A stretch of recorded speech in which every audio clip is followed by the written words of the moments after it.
Oh my god. I was just realizing we're now in the final stages of the main arc. You just have Chenex to get through, enter the Hellgate Fortress and into the Obsidian Tomb. And I'm like looking at what I wrote ahead of time for all that. And I'm like looking at your guys' levels. I'm like, huh. I may have to make some changes. Are you saying we'd be punching above our weight? Well, I mean, I wrote with a certain amount of expectation, and I'm like, maybe I was expecting too much. So, I'm going to adjust accordingly. I mean, Alexander's immortal, so I guess that helps. Mm-hmm. I mean,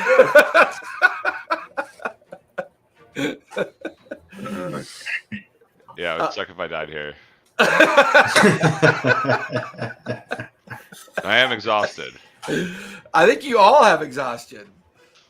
I do. Now let me check my sheet. Yeah, I think I have. Sure. Exhaustion level 1 is no condition.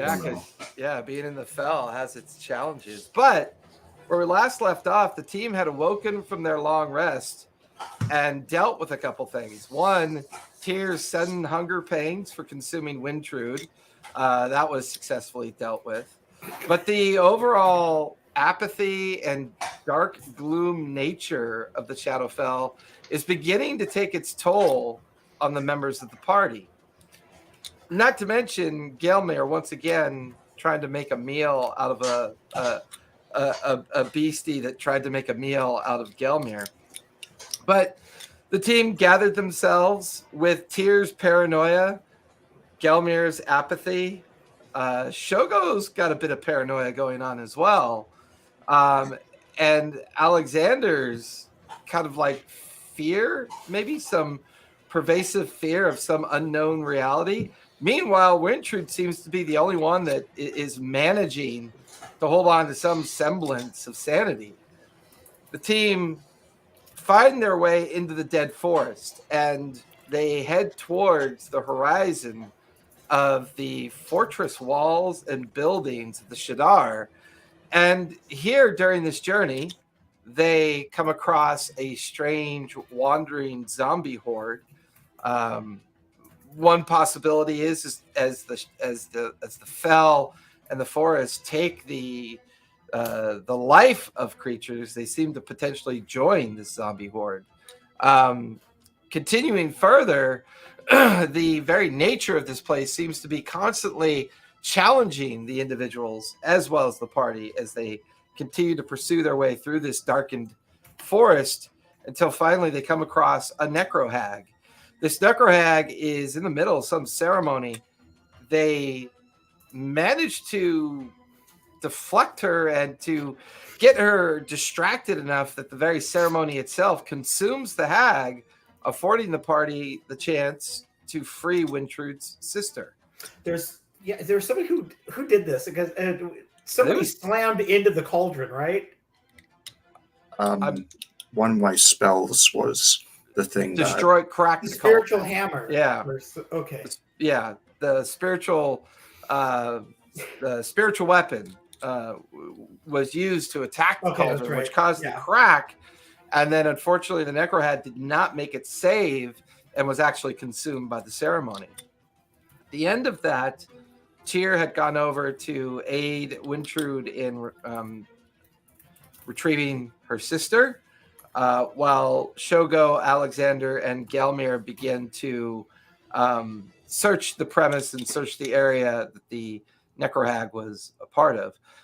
And I believe it was Tyr who searched the hovel eventually and discovered the mummified hand with the death ward tattoo on the hand. You guys are currently still within the hovel itself, or the area of the necrohag's lair. What would you guys like to do? I would like to, and using my knowledge of necromancy, particularly like animated, the like reanimation of necromancy. Okay. I want to try and figure out what the necrohag was trying to do with the cauldron. I'm extremely interested in that she mentioned something like creating new life. Well, Are creating you ceremony of life. proficient? You're proficient in Arcana, right? Proficient? Good It would have the little. question. It would have the little filled-in bubble next to the skill set. Yeah, I'm Okay. proficient. Okay, give me an Arcana check on that one. 18. 18. Anybody else doing anything? And I believe Wintrude, your sister fell unconscious. I gave her a big hug and pumped some hit points. Yeah, and then she seemed relieved to see you, and then kind of fell back into an unconscious state. Okay. Okay. So you're still with your sister. Tara, you're still at the edge of the hovel entrance. You've just recovered that box that has the mummified hand on it with the tattoo, the tattoo of death, kind of like on the hand itself. Alexander and Gelmir, what are you two doing while this is all going on? I'm still just basically laying on the ground. Yeah, like, are we done yet? Can we just go? There's no way to get rid of my exhaustion, right, without a long rest? I mean, there's magical means that you could try to use to get rid of it. Sure. All right.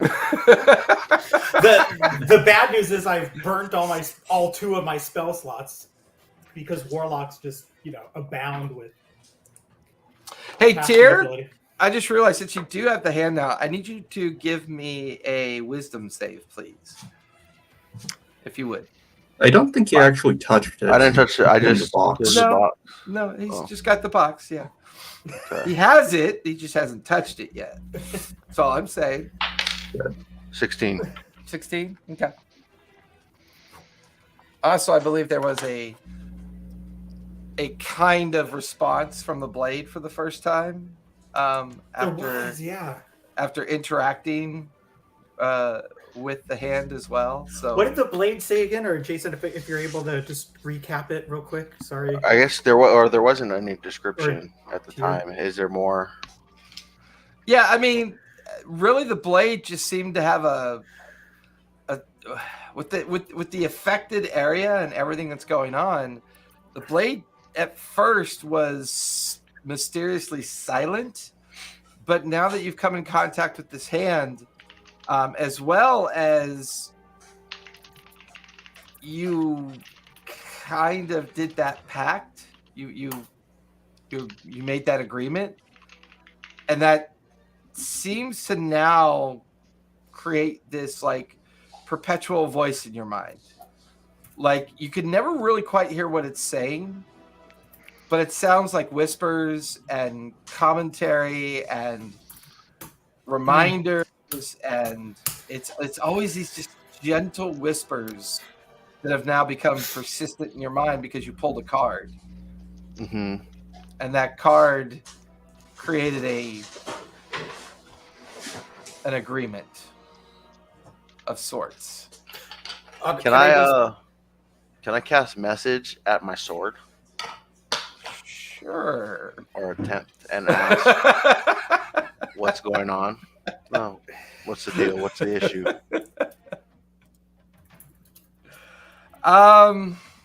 Demon, devil. Yeah.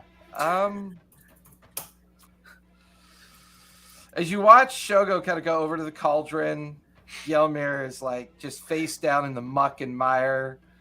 Alexander's like trying to deal with, how do I get these dark bags from underneath my eyes? I feel terrible. Wintrude is over consoling her sister. You kind of take this opportunity as you leave the hovel to just kind of go off to the side a bit, and realizing that these persistent whispers are still in your mind, you begin to focus on the sword, and you cast message. And you ask it what's going on. What is this? And it's just this voice kind of whispers back at you. I can find you. It's gonna be easy. Well, I'm right here, bitch. Pull up.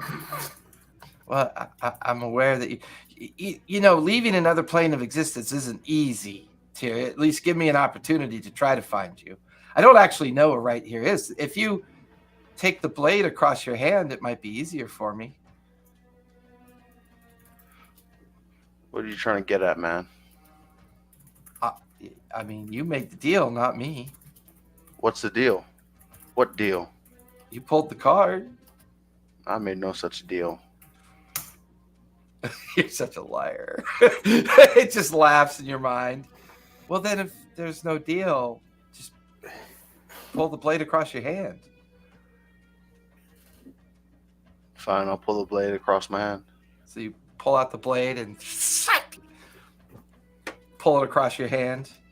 You watch as a thin stream of blood appears on your hand. You watch as the blood that kind of goes along the edge of the blade gets absorbed into the blade. And as you're looking at the blade, it goes from a white yellow sheen to a dull black red as it absorbs the blood of your hand. And there's a moment where you feel a bout of nausea. And you feel like you want to retch, but you hold it down. You almost collapse to your hands and knees, and then you shake it off. And just as that kind of like settles in, you hear this voice in your mind. Oh, this vessel will do nicely. Shall we continue? This shit again. Oh, I'm not being a vessel again. oh, this is different. And you feel yourself get up on your feet without actually getting up on your feet. There's a moment where you kind of like stare at the others around you and you feel this arcane power kind of consume you for a moment. This sudden urge to use this series of spells and other things that you have in your mind. You're adrift in some of the most powerful arcane knowledge that you've ever been linked to before. You know that you have arcane skills, but you've never felt like this before.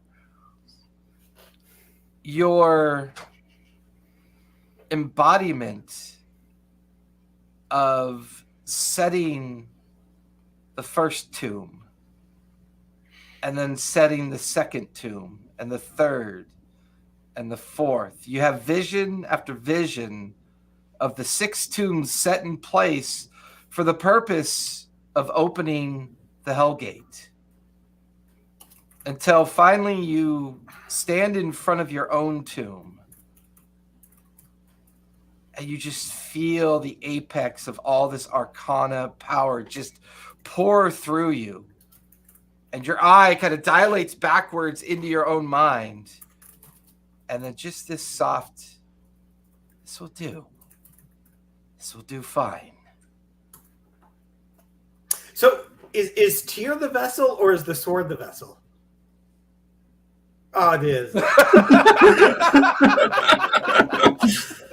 So I'm Shogo, all like painstakingly taking notes, and then I put this in parentheses. I was like, I'm gonna ask it, I'm not gonna answer it, and then sure enough, DM'd me. I can tell. So Shogo, with that roll, examining the cauldron, examining the fact that there's no real physical remains, you get the feeling that this was the anchor point for the zombie hordes that have been cast out into the forest. That for eons, this necro hag was taking wanderers, creatures that were captured, creatures trapped within this forested area, and then consuming their life force by containing their life force within the cauldron, and then casting that life force back out in the form of animated undead. And based on what you could recall, seeing that horde that was kind of like wandering through the forest, there were hundreds within that zombie horde. This feels like that focal point where this was the main place that horde was created from over time. Crazy. To release so many of her children on their own.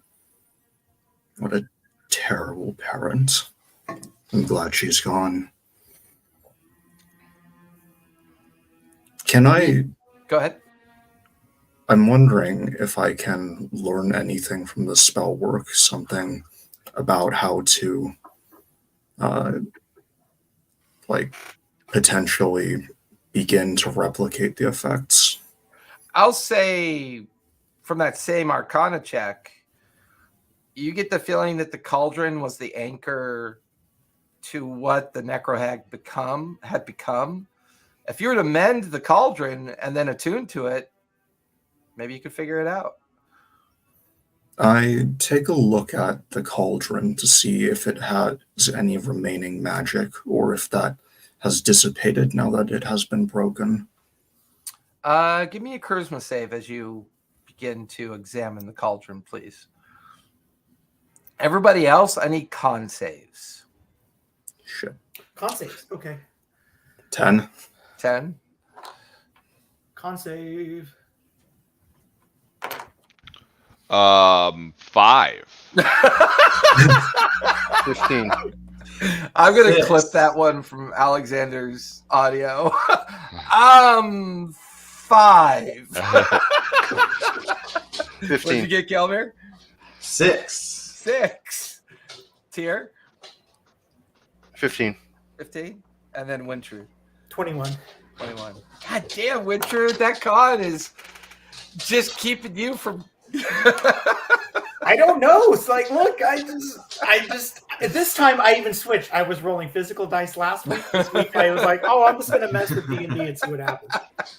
Shogo.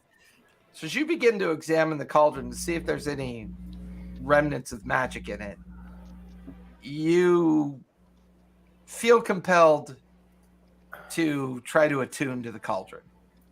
You feel your mind drift towards the magic of the cauldron, and you could hear thousands of trapped voices just scattered all throughout this forest.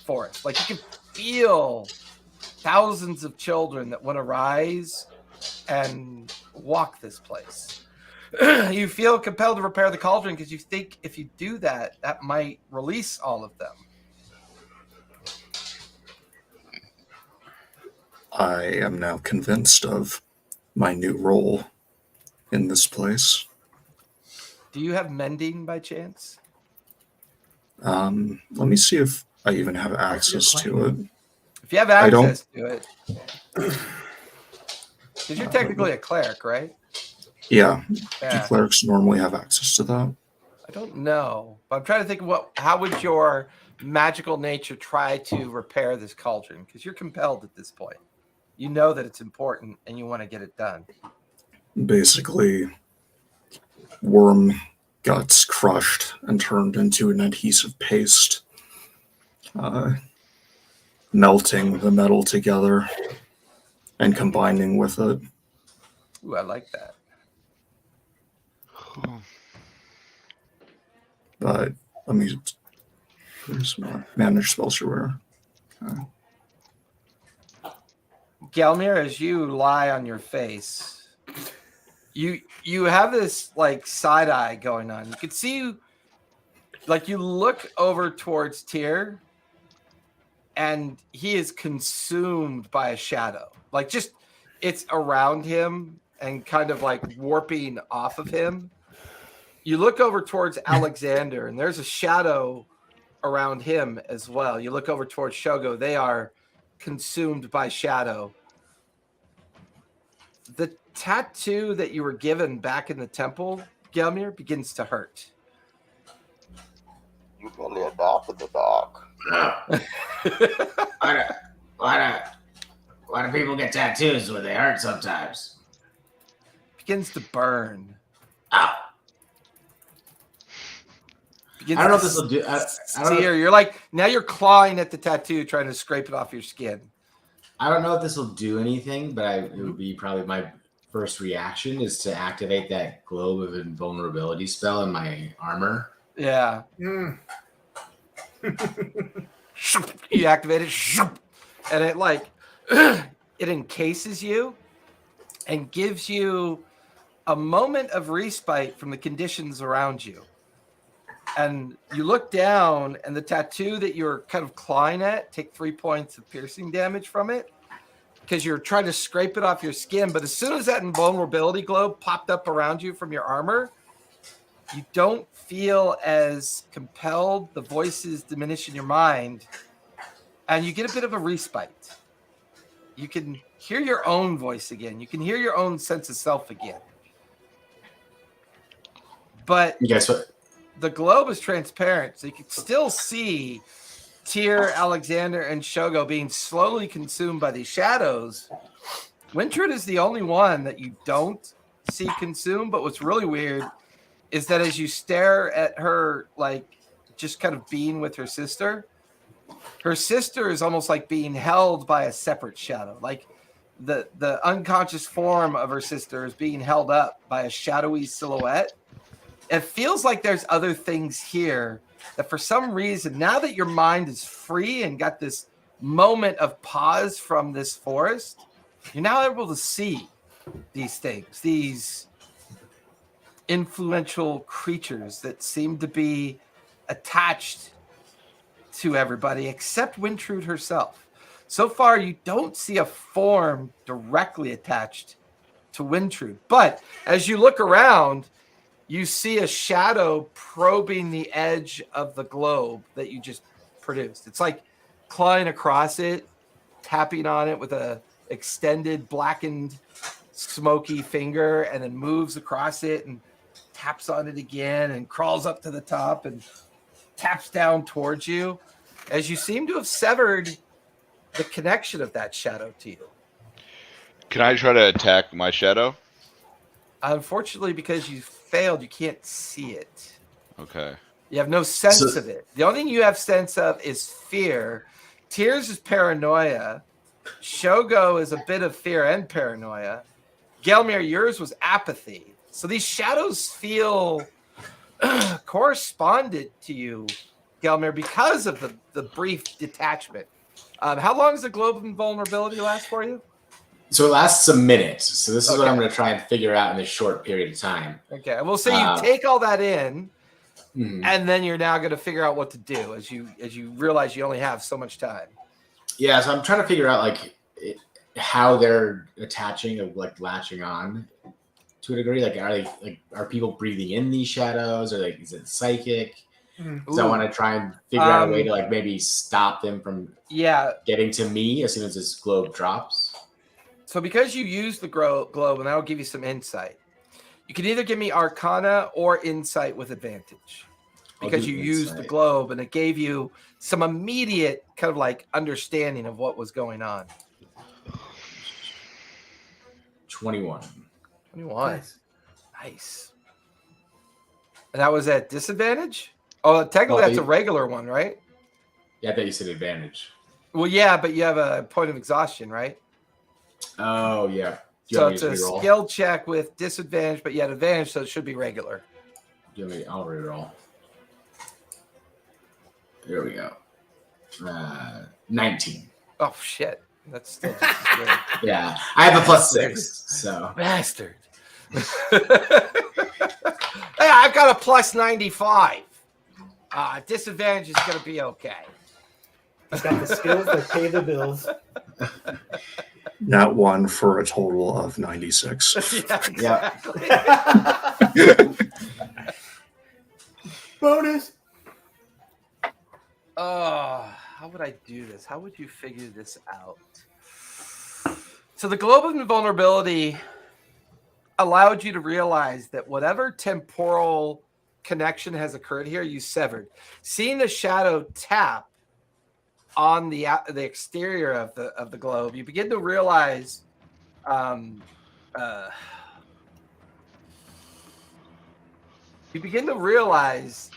that it's probably the forest. It's probably this place. Because you can see thin tendrils of energy extending from the shadows that are like attached to the trees, the ground, small darkened splotches in the air that are all kind of arcing back towards the shadow. But just before the globe drops from you, you notice that shadow that was attached to you is weaker. Like without it being attached to you, it's weakening. And it feels like it's this place. So if there's a way you could just help everybody protect themselves from this place, that maybe that's the trick. Maybe there's some kind of barrier that could be erected to keep everybody detached from these shadows that are slowly, maybe even consuming everyone without them even realizing it. Okay, so first thing I want to do is just like, completely cover up myself. Like I want to, trash bag and duct tape. That's what I'm So going the for. closest proximity would be like empty food bags and empty and like bits of scrap, all being kind of like tied to your body. Like random other clothes that I happen to have, like all the random stuff I've collected. I'm combining it to basically make like a hazmat suit. Okay. If I recall correctly, the clothing that the hag was wearing did not disappear. No, that's still skin. there, and it's made out of. It's made out of many varietals of humanoid skin: dwarven, goblin, hobgoblin, human. I mean, if that seems to be the most airtight stuff, I'll even use bits and pieces or as much of that as need be. Give me a sleight of hand for starters as you begin to examine the bits of skin. All right. Now, so sleight of hand, I do have advantage on, but I am exhaustion, so that's a straight roll as well. Yep. Oh, that is a bad roll. 7. 7. The fabrication of the skin seems a little bit difficult for you to understand. Maybe you could possibly cut it up in a way that you can reuse it in a different fashion. But the necrohag herself was pretty large size. So you're looking at this jumbled pile of very large segments of skin, and you're not entirely sure how to fix it or how to interact with it. Okay. And now you're slowly feeling that apathy beginning to crawl back into your mind. The skin's a little too smooth for what your ashy goblin skin is accustomed to. Yeah, I'll save that for somebody else and just focus on securing myself. Because I want to try and get this hazmat suit thing going so I can protect myself. Because the end goal here is I want to get the hole out after this and let people like jump in it. Get the whole what? Get the portable hole out. Oh, yeah. Okay. Do you want to bring out the portable hole now, or? Well, I want to secure I want to try and secure myself first. Okay. All right. And when you say secure yourself, in what fashion? I'm still like all my random stuff I've got. I'm trying to, tape everything close. I want no exposed skin. I want like bandanas over my face. No exposed anything is what I'm going for. Okay. I'll say Wintrude and the others, Tyr, Alexander, and Shogo, you're now watching as Gelmir is just doing what they can to fashion every scrap of fabric and whatever Gelmir has to his body. Oh my God, I don't even need to. Zach? I know. No, somebody else is in the other room and he doesn't get out really bad. I don't even need to see. I'll cover up my eyes if I need to because I have blind spots. Okay, that's fair. That's fair. Run into everything. Yeah. Or you have blindside. Hell, I don't know what. I do. Yeah, I do. You probably do as a ranger, some weird ass power. Wait, I forgot to ask when I was investigating the hovel. Did the inside feel any different, like as if it was like a shelter? You give me an insight check on that one. Keep your exhaustion in mind if you have any. So I don't. Oh, sorry. Yeah, I rolled a 1 and a 2 for a total of 8. Okay. Shit. Go ahead, Wintrude. I don't technically know the name of this place. Is that something that is a fair The assessment. Shadowfell? This forest in particular. Oh, like if this I mean- forest, this place where we are, like a Yeah, specific. I mean, as far as you're concerned, it's just a forest of like dead trees and kind of The like thing is- apocalyptic terrain. It just feels like death. The thing is, I have if I go back to my inventory, I have the Amulet of the Demon's Eye, where I Okay. can cast legend lore once a day. Yeah. It's just that I don't know the name of this place. Like I could. Here's the thing: if my character is most likely more focused on Orlanth and her situation and Mhm. status than even with all the passive perception in the world that I've got, which is at a pretty high level. And so I'm wondering if I cast legend lore. I'm trying to work through the logic of what Wintrude should be doing. As she would. I would guess she still wants to notice what's going around the group and thinking logically about it. But then over this time, which might get near 10 minutes because it takes that long to cast legend lore, is she able to cast legend lore on her sister, like speak the name of her sister and go through that 10 minutes of invoking legend lore Okay. on her? All right. I just wasn't sure if I should. I know you're not supposed to answer this question. In my brain, maybe I'm just thinking out loud, which I apologize for. Is if I should, is my passive perception having me notice everything going around me, and I might cast it on just that cauldron or something else, or would I just cast it on her because of my concern, but also how the hell did she get here, or what sort of answers? I come would through? think you would use it on her because you're trying because she's unable to speak right now because she's in a she's got 4 points of exhaustion, so she's like in an unconscious Right. state. Okay. currently. That's okay. You kind of get the feeling that maybe if you could figure out her journey and what that journey led to her here, and maybe get a better understanding of why she's here, as well as whatever she learned about this place, because she's been very obsessive and focused on getting here for certain. So I will take this time because it takes 10 minutes to invoke this. Okay. With the amulet that I'm building up. And it's not that you notice or emotions. not notice anything. It's just you've noticed that Tyr seems to be like lost in his thoughts. And you did notice that he drew the blade across his hand. And he seems to be persistently talking to himself, but in a low, kind of like, mumbly voice. Shogo seems to be over by the cauldron and pulling worms and other material out of their possession to stitch the cauldron back together, like to create a metal fuse of paste.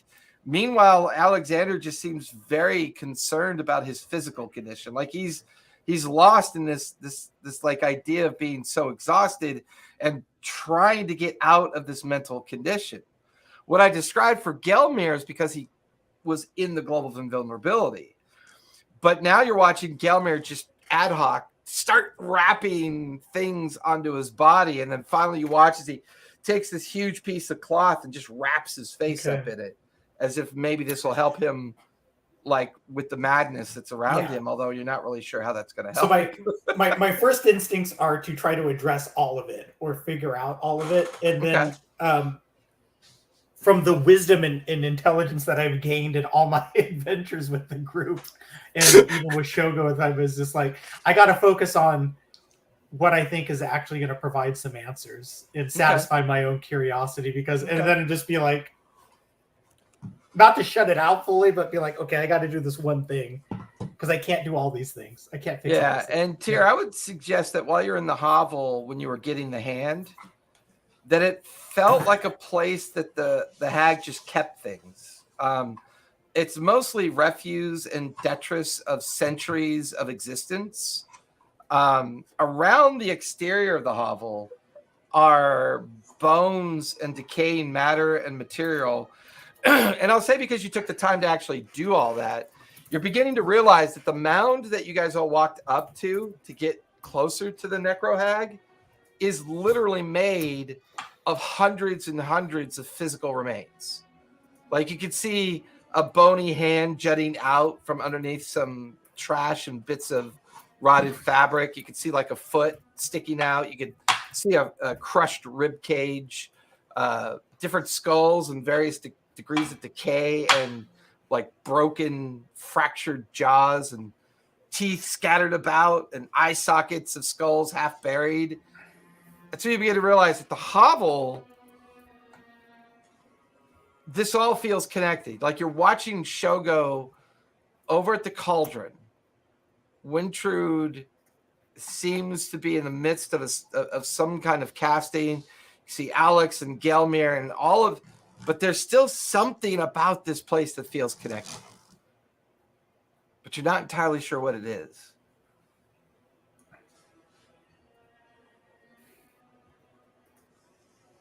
Alex, this place is becoming overwhelming to you.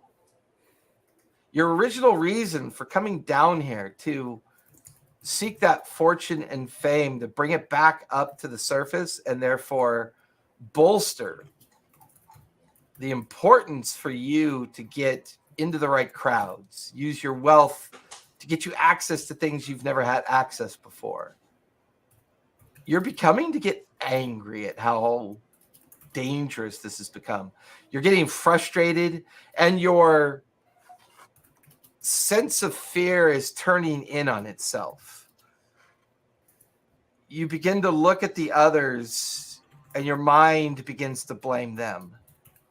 Your weapon is in your hands, and you're looking towards each one of them. This is the reason why you are where you are. This is their fault, not your fault. I need you to make a wisdom save, please. This is not worth it. This is absolutely pointless. I don't know why we even went this far into this mess. We could have just stayed at Skullport, surrounded by imbeciles. Do you say that out 20. loud? Or... I leave that out to Alexander. What'd you roll? Yeah, out loud. 20. How many points of exhaustion do you have? 2. 2. Does that affect ability checks yet? It's you said saving throw, right? Yes. I'm sorry. Does it affect saving No, throws yet? it does not affect saving throws, just ability checks. Okay, so that's not till 3, I think. 3 points. Yeah, 3. You hold it together. But I'm proficient in wisdom saving. yeah, throws, so. yeah, you manage to hold together, but you feel this anger growing in your mind, like something's putting these thoughts in your mind.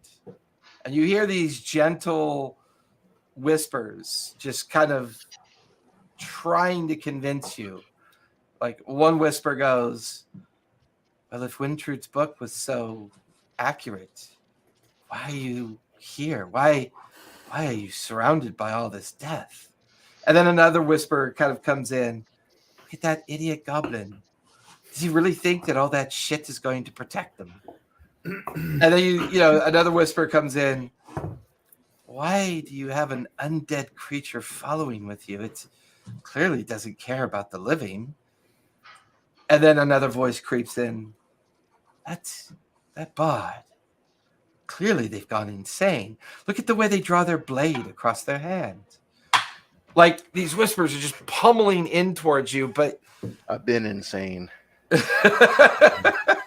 but you're pretty resilient. So you're like pushing back at this. You're pushing back at it. Is there any other room I could run to, or any other area I could like leave? There's the hovel up on the mound, Shogo working on the cauldron, Gelmir near you, wrapping himself up in the last bits of linen, Wintrude over by his sister, Tyr over by the hovel, kind of just lost in their own thought. And all around this clearing is just thick forest, dead forest trees, like all around. You're like in the middle of this clearing with the hovel, but there's no other place to go. There's no continuous path. It feels like your journey is supposed to bring you here, but you're not sure where it goes from here. And it like, once again, it starts angering you again and making you frustrated. And because I would want to like leave the area and just like regain my thoughts. okay, So I don't know if there's an area I could do that. give me a survival check as you start to examine what's around you. And I'm disadvantaged on this, right? Because it's an ability check. Correct. That's not. Oh, they're both 11. Could have been worse. You start wandering out of the clearing towards the edge of the forest, and you just feel this urge to get away from this, and you step back into the forest. And it is dense undergrowth of bracken, wiry thorns, trees that look more like sludge than they do wood. And as you enter into this edge, you just feel more of a malaise and an anger and a fear begin to tug at you. Give me another con save, please. The dice didn't even roll on this digital thing. Like, it doesn't. I don't know if that like you know how like sometimes you roll like that didn't like roll like the dice. It's a 7, but like in reality, I feel like I should be able to roll again because it Roll it didn't again. That's actually- fine. That's didn't why I like it tumble. when people use real dice because I can actually hear them roll. Yeah, no, it's just You can roll again if you want. I'm okay with that. you know, it's just I'm just kidding. It's okay. I did roll again and I rolled a 7 as well. So That's true. I see the 7 right there. Yeah, D&D Beyond hates you guys. Or it's really lucky. 3 7s. Well, yeah, true. it's time. Go to time for Vegas. with D20s, go to Vegas with D20s. The forest, while offering you a break from watching all those other miserable creatures that are making you feel miserable, you kind of wander the edge of it at first, and you feel worse. You feel pulled down into it. The whispers begin to pick up in intensity, but your natural psychic ability just holds these voices at bay. And you stand there amongst like the ruined forest, lost in thought. And you begin to stare around, and now you begin to get this panic begin to settle in. This feeling of claustrophobia begins to settle in. Can I just start running? Yeah, the trees feel bigger, and you just start running through the forest. Shogo, as you take a break from the mending of the cauldron, you make a last ditch attempt to fix the fusement of it near the rim of the cauldron. And as you do, you watch as all of this etched runic lettering becomes active on the surface of the cauldron. You begin to watch as a vapor begins to fill the cauldron. And you can feel these whispers calling towards you in your mind. And they're all referring to you as mother, father, parent, guardian, keeper of the dead. And you feel yourself being pulled into the beginning attunement process of the cauldron.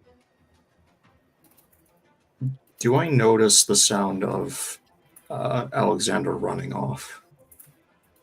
What's your passive perception? Passive perception is 18. 18, that'd be. He is currently standing over at the edge of the forest, frozen. Just not moving, not doing anything. He's just frozen in place. I don't think I'd notice him until I hear the sound of him running, unfortunately. He's not running. He's not moving.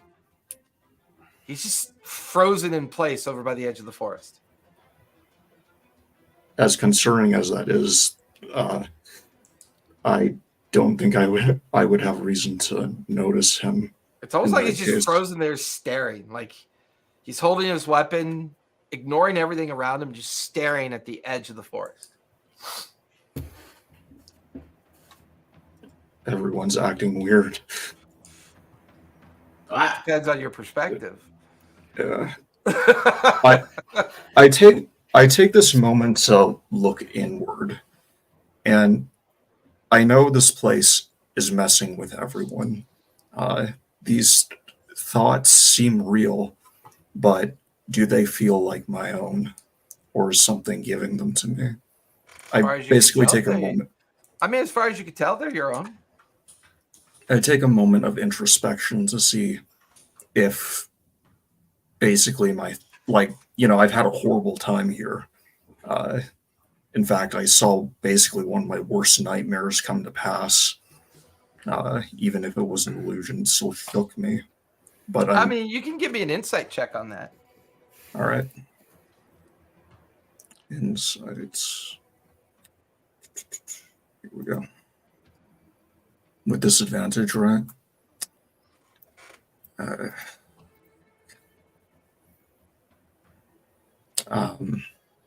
So with disadvantage, it's 12. Definitely your own thoughts as far as you're concerned. You feel like you've reached that point of your journey that this cauldron is the answer to all your dreams.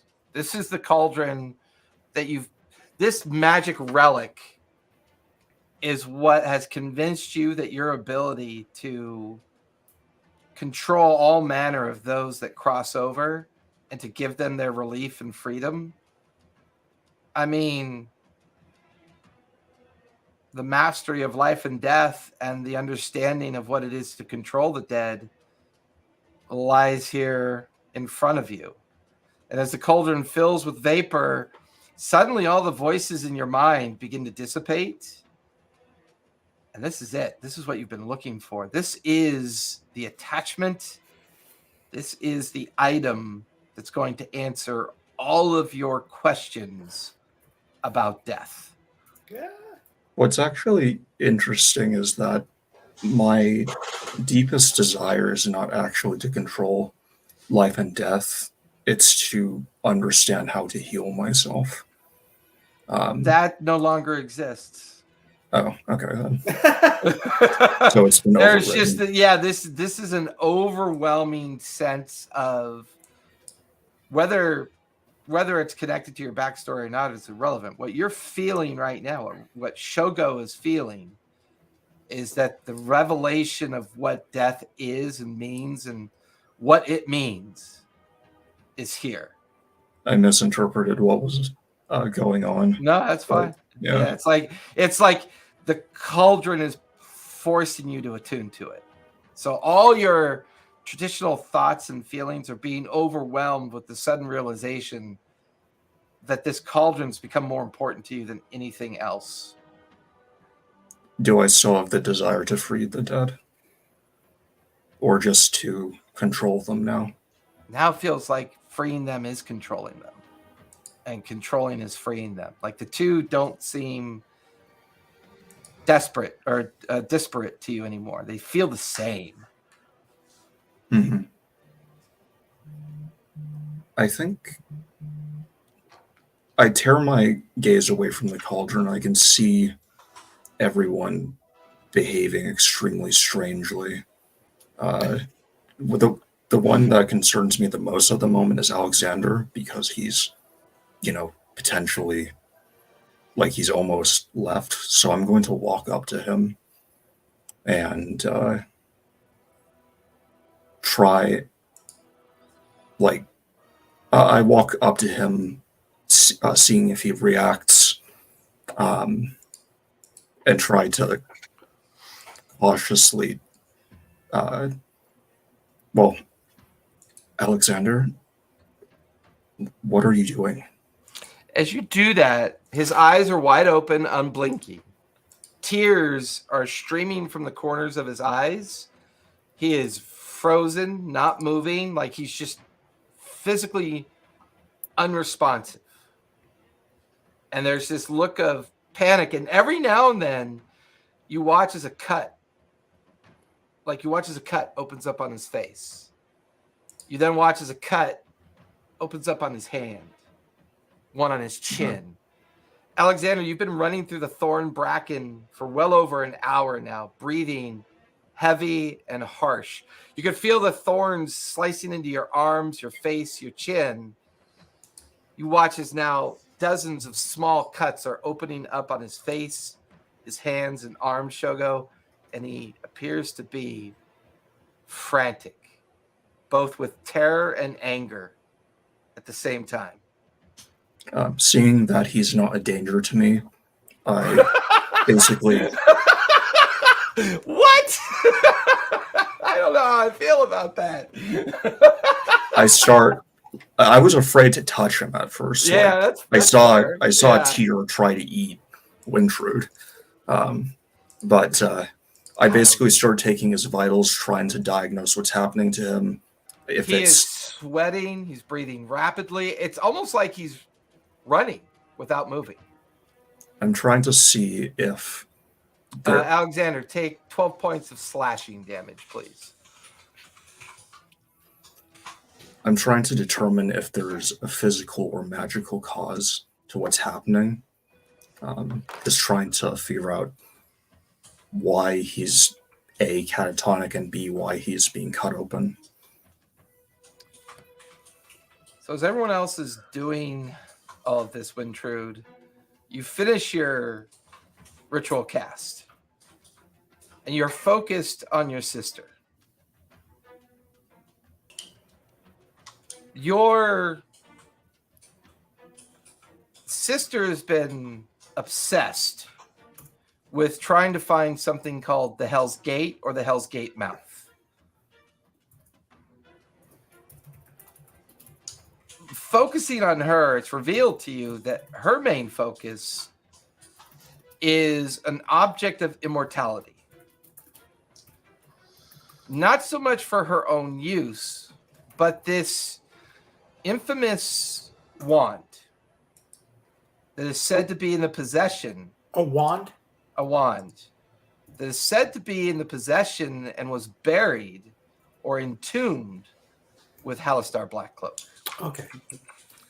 And supposedly this wand, if mastered and used correctly, can imbue immortality to the wielder or whoever manages to subjugate the wand to their will. So her studies were focused on finding the arcane lab, which was the planier lab that allowed you guys to make it into the Underdark. So it confirms that her studies were along the same line of your studies. She then focused on the idea of getting to the next tomb entrance and then figuring out the planial travel riddle to then make it to the Shadowfell, which was going to be through the Minotaur Labyrinth. Then a sense of arrival in Shadowfell and feeling as if, like, because you're using legend lore, there is something attached to your sister. There is a darkness, an overwhelming, consuming, emotional energy that is pulling your sister ever deeper and away from you. And just for a brief moment, there is, as you're holding your sister's head and shoulders like in your lap, trying to focus this legend lore on her, there's a silhouette of a shadowy figure holding your sister as well. And it's just like these strands of smoke fingers are kind of caressing her hair. The other hand is like brushing up against her cheek and chin. And you watch as they do that, the tendrils creep into like the surface of the body. Almost like something is trying to consume her with its energy. And then it fades just as quickly as you realize it. But your sister's after something called the Hell's Gate or the Hell's Mouth Gate and the Tomb of Chenix, and then finally hoping to find Halaster Blackcloak's tomb in the Shadar City, and wherever he's buried deep within that desolate fortress that you saw off in the horizon. So is it Chenix's tomb she's looking for then? Well, she's looking for both. Chenix is the one that established the Hell's Mouth Gate entrance as part of the reveal. Beyond that, that gets you into the Shadar City and the lower areas of the fortress city where supposedly his tomb rests. And she's fixated on retrieving that wand.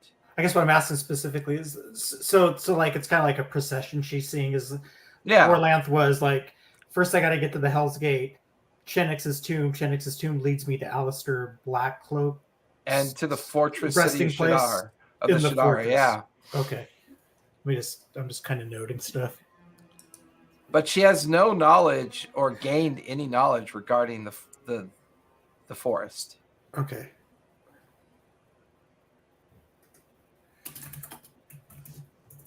So then after the tomb, after Chinix's tomb is the fortress where Halaster is supposedly buried or existing or whatever it does. Wherever it is, yeah. Okay. Let me just try to make sense of that. Okay, so I have this information. It's pouring in. I am going to let me see.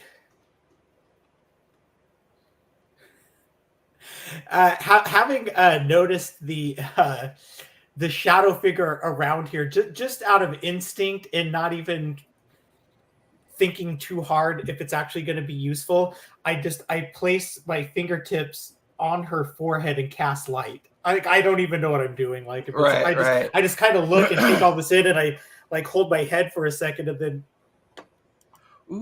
do that, like cast light on her head. I wonder something really quick.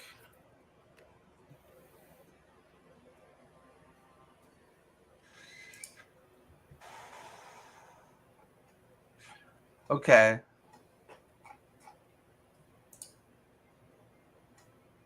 Doesn't really say.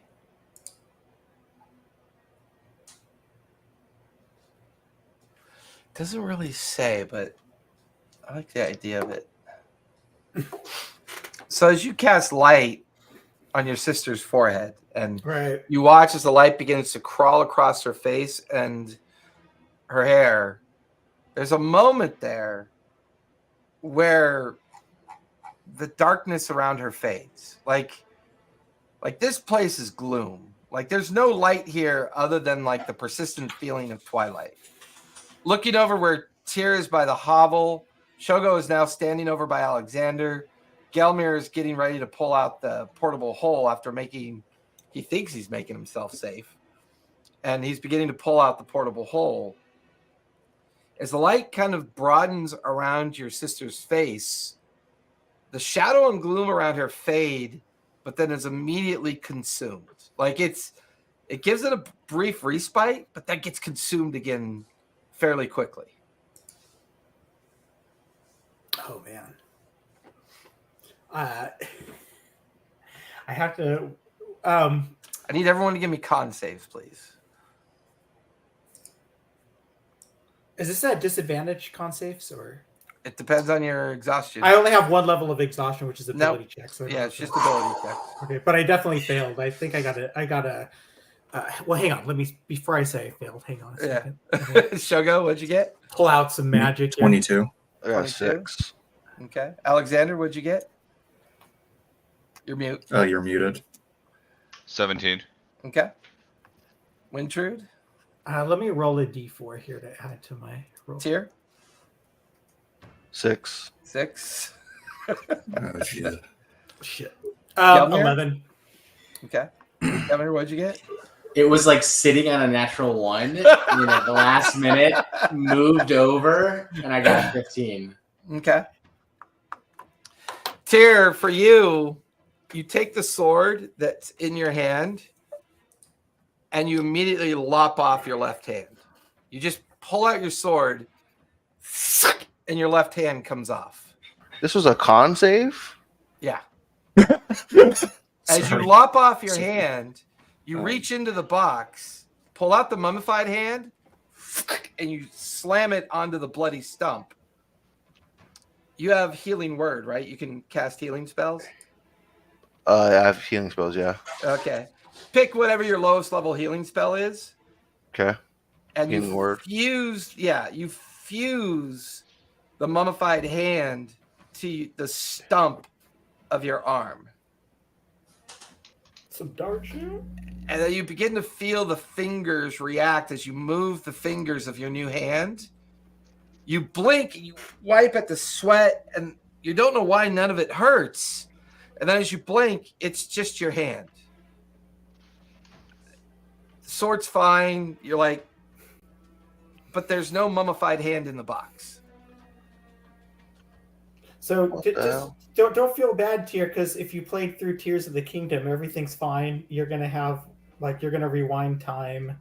You're gonna build machines with a wave of it. For you, Wintrude, as you watch the light fade and the darkness reconsume your sister again, you get this sudden wave of like apathy and anger and frustration at this place as you take a second point of exhaustion. Are you trying to say my 11 was not good enough for you? These high standards, sir, that you are forcing upon me. Tyr, take 8 points of psychic damage, please. How do I add that? And Wintrude, you're at 2 points of exhaustion. I'm at 2 points. Yeah, I'm marking it. It's the convenient thing here is, of course, the conditions little tab. Alexander, you stop running through the forest. Your eyes focus, and Shogo's directly in front of you, examining you. Your body is covered in small cuts.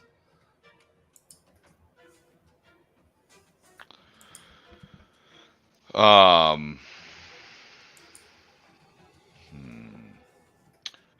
don't know what I would do here. You tell me. You're like, look, you remember running through the forest, and now you're looking at your hands and your arms, and you like put your hand up to your face, and you can feel all the cuts on your body. And Shogo's like, they've changed. Like you're staring back at Shogo. Is there any way like I can use sort of my knowledge of sort of terrors and fears to sort of determine like how to put an end to this? Give me an insight check or a history check. I leave that up to you. Insight or history. Because you have an interesting background. You've come from some interesting places. At advantage or disadvantage? I mean, disadvantage? It depends on your exhaustion. Okay. Well, that's a 13. The other one was 13? a 20. Like, damn, the other one was a 20, just in case.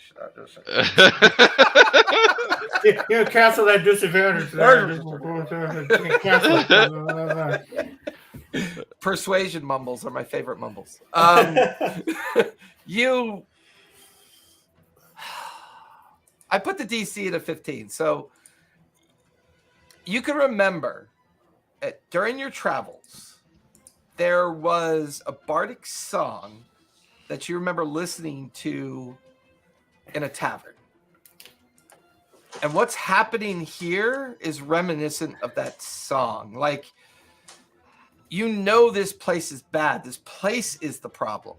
There's a way that you guys could physically detach yourself from this place. Maybe all of this will go away. Maybe all of this fear, this anger, the influence of this place will be diminished. And you remember the name of the song as The Blighted Forest, which is another kind of like, it's just one of those kind of fairy tale, like nightmare stories designed to like tell children before they go to bed, if you don't eat your meal or go to bed on time, you'll get lost in the blighted forest. The lyrics are just all about how the forest is haunted. It absorbs the life force of those that get trapped in it. And there's a direct connection to that song in your mind, and you don't know why, but this place feels like it's the problem. How do you disconnect from this place? Sounds like the solution in your mind. I run over to Tyr, kind of sweating and scratches on my face and sort of panically, I'm like, Tyr, you remember that song, the Blighted Forest, the Blighted Forest? You know, it's a song, and it's some connection to this, and I can't figure it out. But we gotta get out of here, and I don't know what you can do, but I feel like you can save us. Do I know the song at all? You do. It is about a 2-minute long repeated chorus. The first part of the chorus, you remember, is a description of the forest and how those that enter never leave. The second part of the chorus is about the dangers of traversing the forest and that the only enemy is your own mind. The third part of the chorus is meeting something called the Dark Watcher, which feels like maybe that was the necro hag that you ran into. And the final chorus is the realization that the only way out of the forest is through the Watcher's abode. There's something about this Watcher's lair that is connected to the idea of being able to escape the forest. All right, and I'm going back into the house, into the hut. Yeah, and it's not very big. Like you go back in, like Alexander kind of breaks you from your mental like atrophy, and you're like, "Fuck, this place. There's something about this place." And you go inside, and you take a moment, and that's where you realize this hut is attunable. There's an affinity here. This whole lair, the cauldron, everything, that creature was attuned to this place.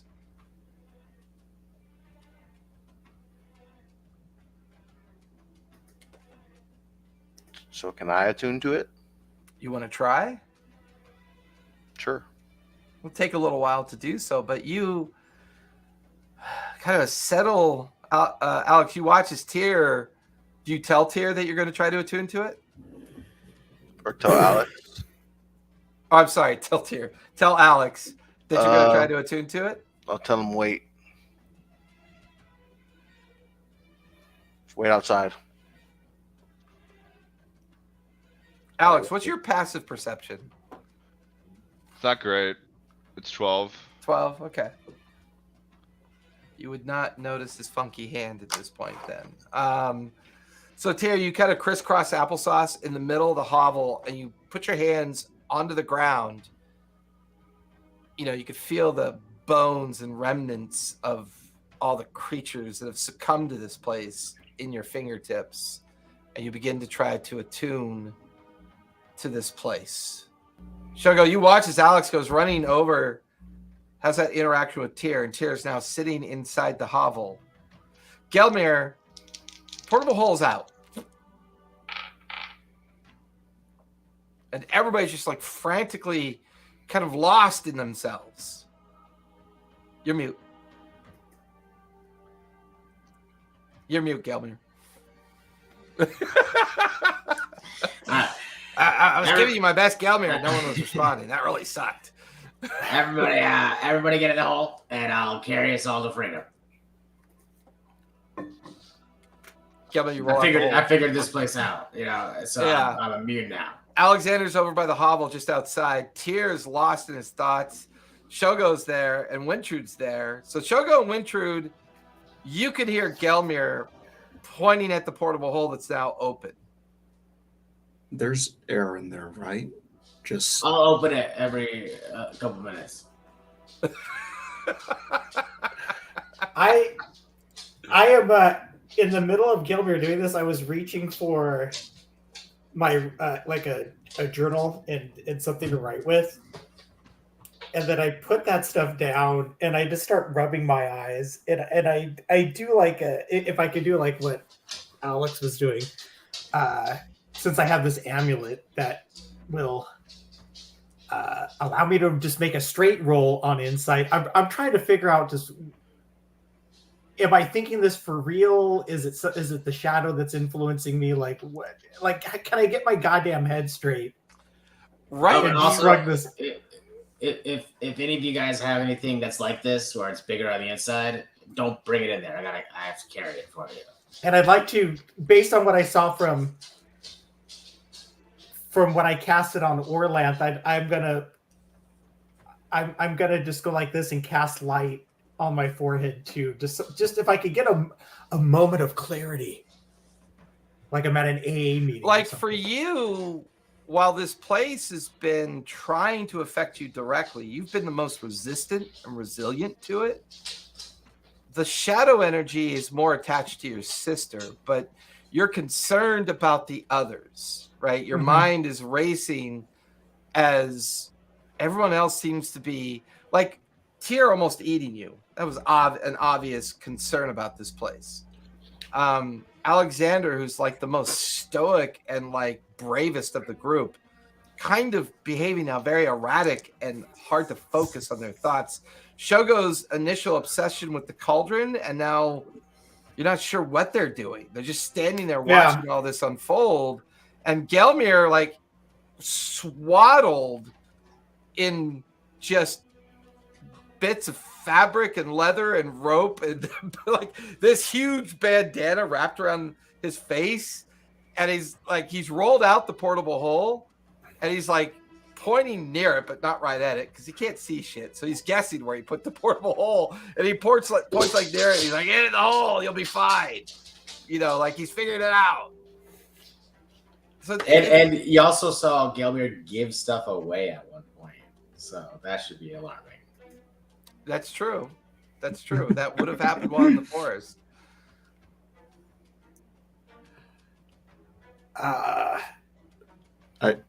I kind of side a lot besides Gelmir. I don't think we should transport ourselves using this, but resting in an extra dimensional space could help alleviate some of the symptoms we're feeling because of this place. Everybody go rest in the interdimensional space. I'll go in last.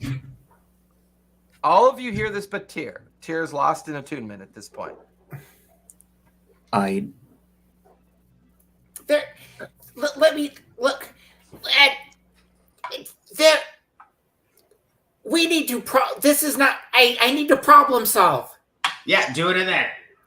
We are problem. I don't want to be in a dark hole suffocating. Winford, I just saw you light up things twice. I think I kind of like I would sort of like look at this and then remember, you know, like I told Tyr about the song, and I just feel like he's onto something, and I would probably like try to like sneak into the abode and either attune, assist, or search around it, depending on like what I'm able to do. Yeah, like Tyr's lost in what he's doing. Doesn't even notice you come in. You can still hear Gelmir outside trying to convince the others to get into the hole. Give me investigation with disadvantage because of exhaustion as you begin to like look around the interior of the hovel. One of these days. 12. 12? It's good enough for you to look up, and you watch as this large eye in the center of the hovel opens and blinks. It's at that point you feel Tyr moving his arms. All of you feel the lair begin to rise and shake and kind of rumble underneath your feet as Gelmir has the hole out. And as it does, those of you on the outside can see two spindly kind of like legs underneath the lair in the hovel.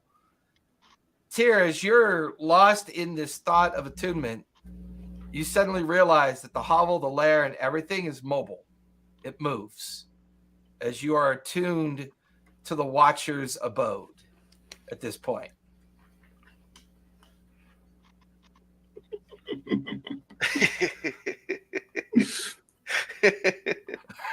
That's an evil fucking laugh, and I didn't even do it.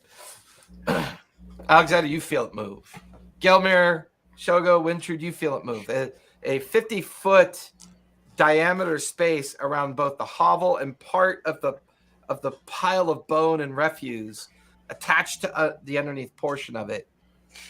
Gelmir's a little bit closer to the edge than the rest.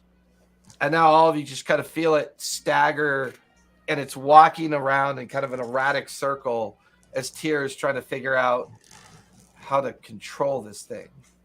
Actually, that brings up a really interesting point. What happens if you shift the earth underneath a portable hole? What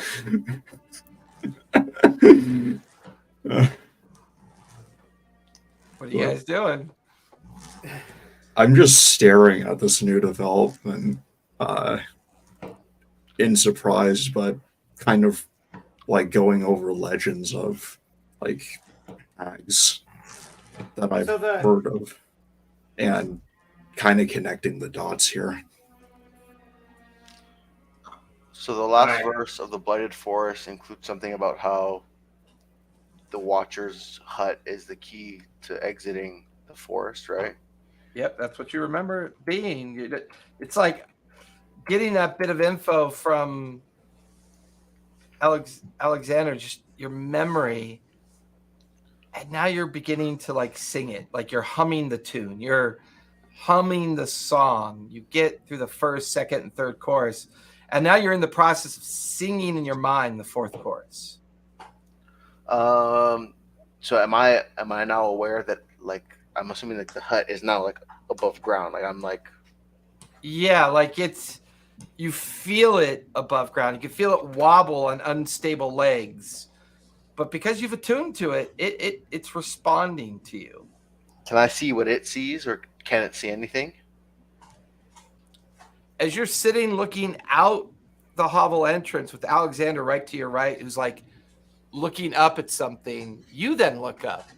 And as you look up, you can see this eye looking down at you, and it blinks. Just like opens and closes as it blinks down at you. And as you think about being able to see, suddenly two eyes, bulbous eyes, protrude out and above the hut, and they blink independently of each other. And within your attuned mind, you can now see the forested area around you, but you can also see the thousands of undead like wandering across the far distant horizon of the forest. You can see hundreds of shadows anchored to the remains of corpses. You can see the shadows anchored to Alex and Shogo and Wintrude's sister and Gelmir. Everything that this forest is doing is now revealed to you through this attunement process. Mm-hmm. And you see a clear path through the forest that'll take you out the other side of it and nearest to the fortress walls. I want to try and grow arms, and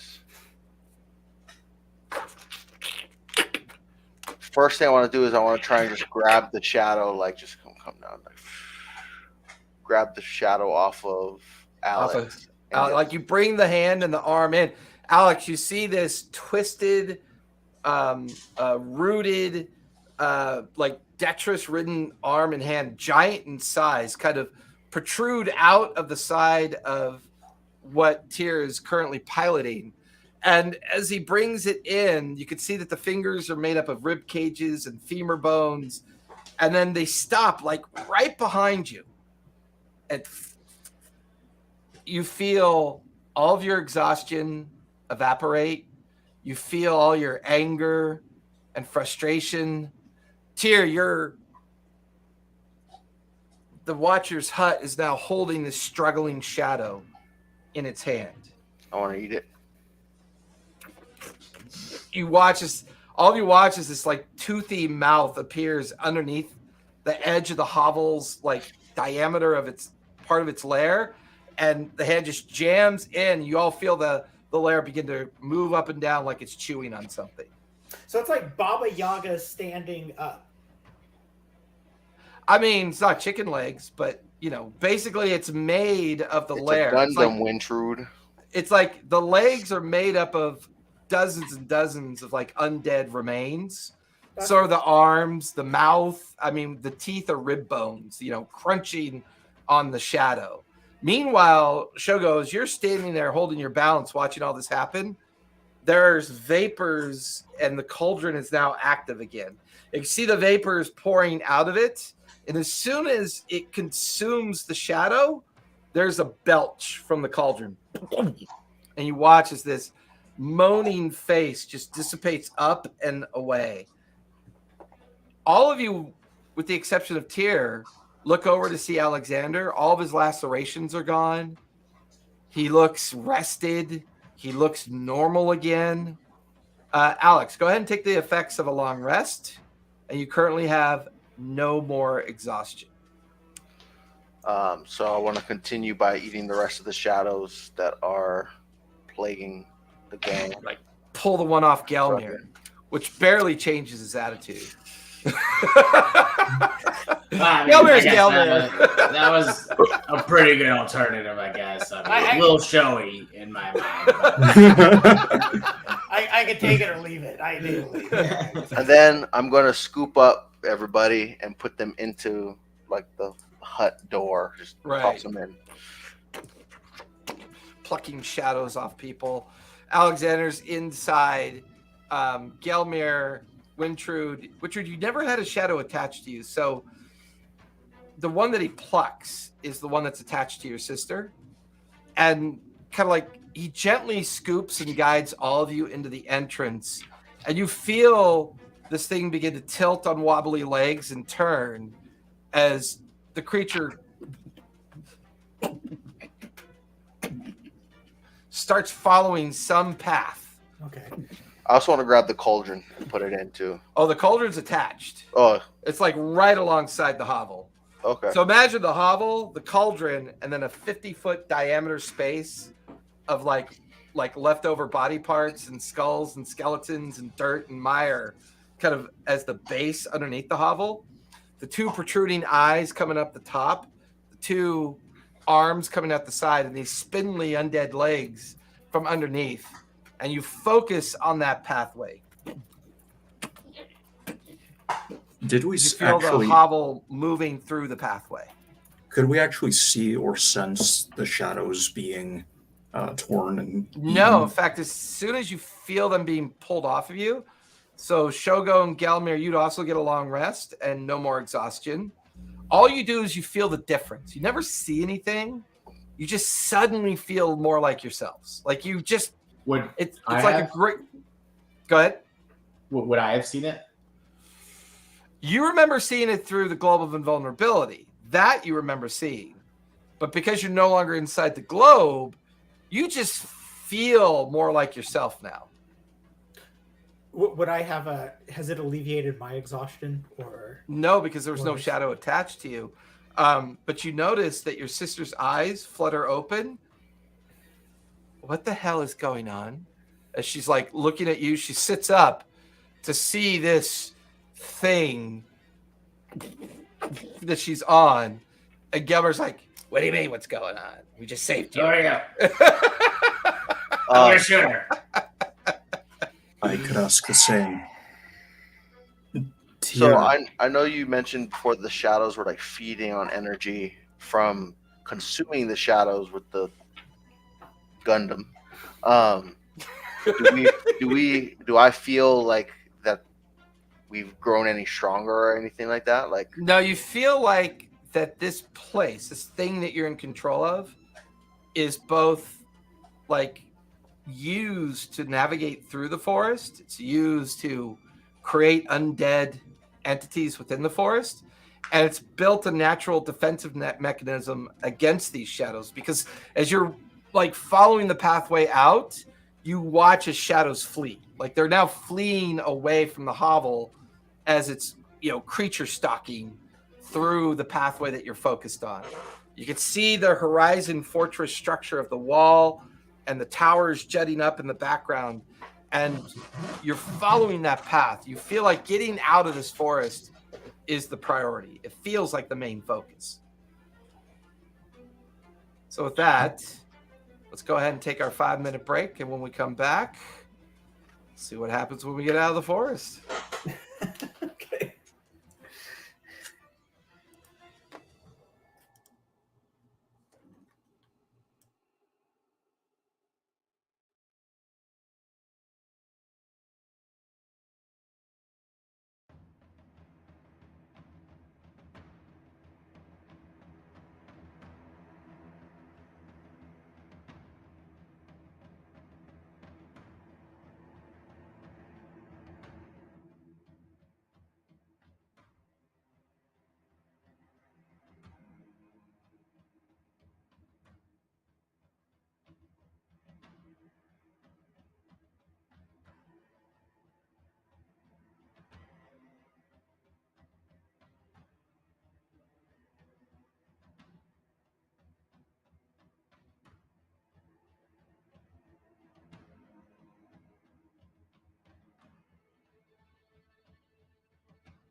The portable hole was a good idea, but I'm kind of glad you didn't use it because if Gelmir lost control of himself, he wouldn't be able to get you guys back out. Yeah, that was the reason why I didn't want to go in there, because I knew that there was a non-zero chance that he'd just forget about us. That's Zach straight up being like, "Oh, let's have this just be complete drama and insanity for Gelmir." It's like, I'll TPK the party. Who needs an NPC when you got me? Oh my god, that was great. Son of a bitch. So, over the course of the next hour, it's just this strange contraption following this course, shadows fleeing from it as it moves, the cauldron kind of like active and giving off like vapors and kind of like pulsing out with this kind of like arcane energy as it moves through the space until finally you reach the very edge of the forest, and all of you could feel this forest just behind you. Like you could feel its intensity, its overwhelming, consuming energy around you. And then the lair just settles on the edge of the forest. Here you feel the attunement break and fade as it could no longer go any further, as it is attached to the forest.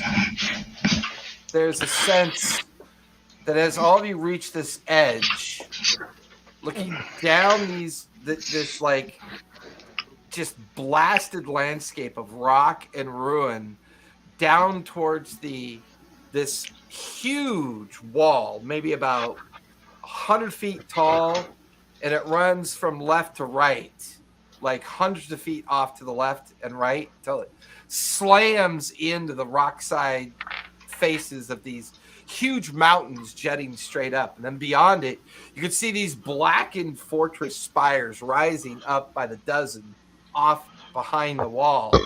And in the Alex, did you think you're on mute, Alex? What happened? We're listening to you eat, belch, and vape. Oh, I would turn it down just a little bit. Just turn it down a little bit. No, I think he just thought he was on mute because he normally puts himself on mute when he leaves.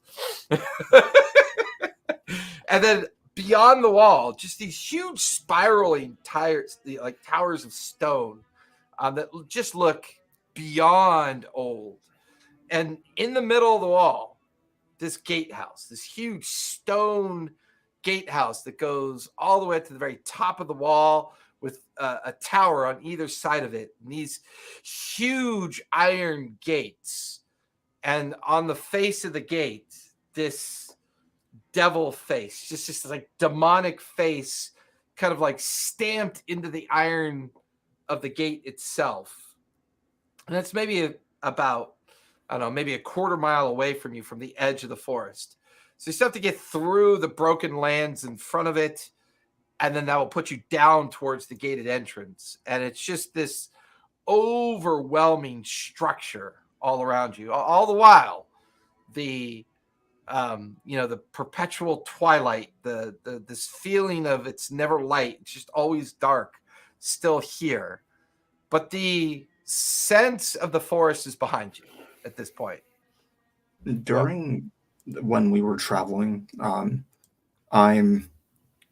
I would like to experiment with the cauldron, just kind of trying to ascertain what it does. And can I tell that it's influencing me? You no longer get the feeling that it's influencing you. And I'll say, because of your inherent connection with necromancy, the cauldron is a relic of the dead. Your sense of yourself is back, but you feel as if the lair, the hovel, what Tyr just did, the cauldron, it's all interconnected with each other, as if this is a vessel upon itself that allows the necrohag to have moved through her domain or their domain. The only thing that you figure out while studying the cauldron is that only a creature of death or partial death should be able to use this thing. That much you figure out. I see. Have you figured So- out that Necrohag is a really good name for like a female-led death metal band or Oh something yeah, like definitely. that? Okay, just roll a wisdom check if required. But Did I get my shadow removed? Do I get that? I mean, bon question. your connection with your blade seems different to you. Like, while you feel like you helped everyone disconnect themselves from what was ever affecting them, although Wintrude, it was just her sister, there's this sense of like power that you just feel is perfect. Like, you feel like you're coming into your own for the first time. What you are, what you're capable of, is starting to finally reveal itself to you. There's even a point where you kind of feel a strange kind of tingling in your left hand, and you look at your left hand and kind of. So, do I still have my exhaustion? Also, wait. So, when we first did the whole body takeover stuff, I got a -1 to my strength score. Is that reversed? Yes. I'll say that is recovered, but you still have your exhaustion. Oh, dang. Because your possession feels different than what you experienced with the others.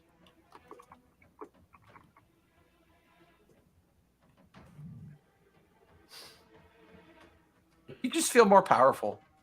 This is all beginning to make sense. The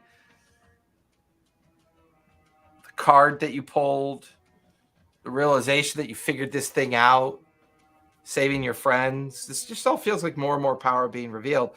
Probably the more interesting thing is the fact that you've had 6 separate visions of the original entombment of the first 6 followers, disciples that were freed. You just have this feeling that you're connected to something very unique, and it's pulling at you from the other side of that fortress wall. There's something on the other side of that wall that's calling you, trying to bring you back home. I no longer feel paranoid. That's definitely gone. I feel like that might have just been the overall effect of the forest. So if we're looking at Tyr, do we notice the rotted mummified hand that's replaced his normal half-elf hand? I mean, you can give me a perception check as you... Well, actually, better yet, what's your passive perception? Like 21, right? 21, yeah. Yeah. It's not that his hand looks strange to you. Like, you're kind of looking at him a little bit differently after what just happened. There is a strange scar that goes all the way around his wrist. And there is kind of a... You notice on his right hand, while his nails are kind of normal, on his left hand, they have a kind of cracking and a little bit of blackened kind of visual, like maybe that they were, like, you know how you dig into the dirt and they get black and cracked? Kind of has that vibe to it. But I mean, I don't know if he technically ever shared the mummified hand in the box to anybody. I mean, I think he found it, closed it, and just kind of kept it. So from your perspective, he looks like Tyr, although he does have this kind of like Samwise Gamgee obsession of new power look to him. But other than that, it still feels like Tyr. And other than the fact that he's not actively trying to eat you. And Orlanth is actually awake now. Orlanth is awake. And she's kind of in a state of shock, looking at now at the edge of the forest, but it's replaced with wonderment as she's staring down at the Hell's Mouth Gate. And you even hear her kind of like say that under her breath. The Hell's Mouth Gate. Where? How? And then she recognizes you and suddenly just leaps up and kind of like It gives you a big old Orlanth hug of shock and surprise. Meanwhile, she's just wearing tatters, like the remnants of her clothing. No other gear, no nothing.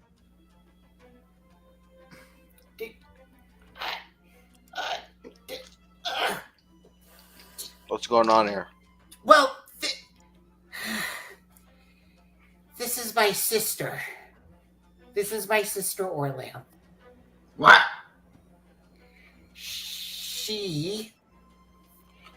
Thank you, Orlanth. How to say this without bitterness and incrimination? She left the family about 10 years ago, and then the only knowledge of her existence has been through rumors of smuggling and escapades. So what are you doing? Would that be correct? And I look back at her. Would that be correct, Hexblade Halfling? So she's like a cooler you? Oh, I'm definitely a cooler her. Yeah. We both have a strange kind of like obsession with. I went to the academy first and did my studies there. I convinced her to go later. I've just been really, focused on finding something. And this So what are is you the doing closest here? What are you looking for? Well, I'm trying to find Halaster's tomb. Hey, what's your stance on books? That you should not hurt them and you should read them and you should value them. So you're like a little bit more cool than her. Oh, well, what's your stance on books? She stares at the goblin with a little bit of incredulity. I start looking to see if I can find art Orlanth's shiny. affairs. There's only one good one ever, and I pull out the Book of Gems. This is the book.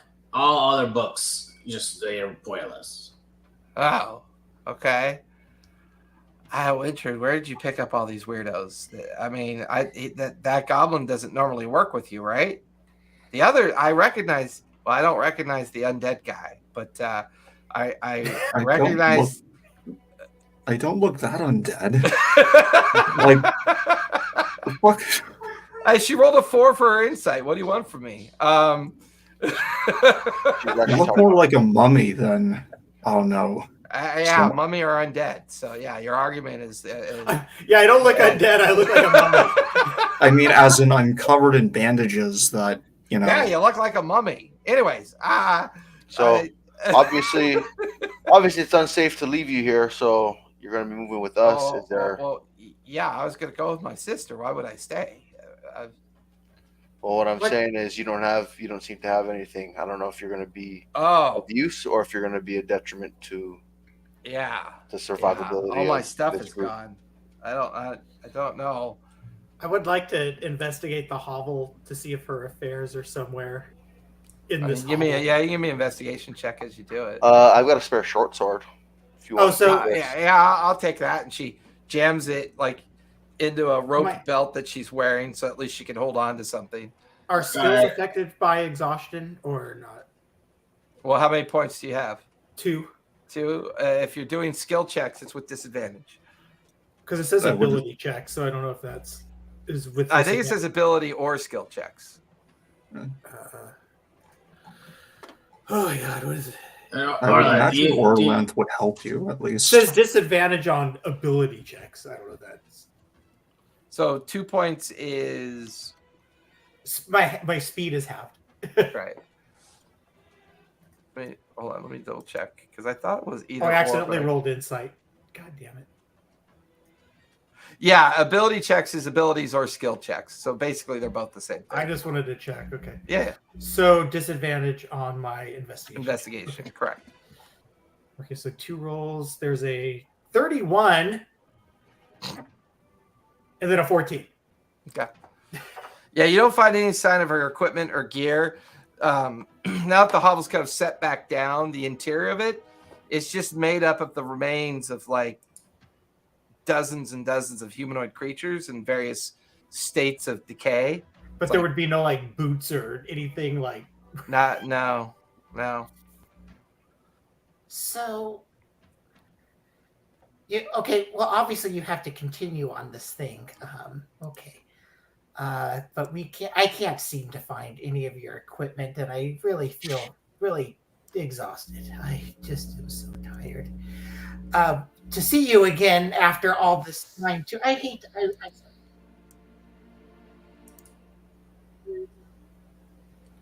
We lost your audio.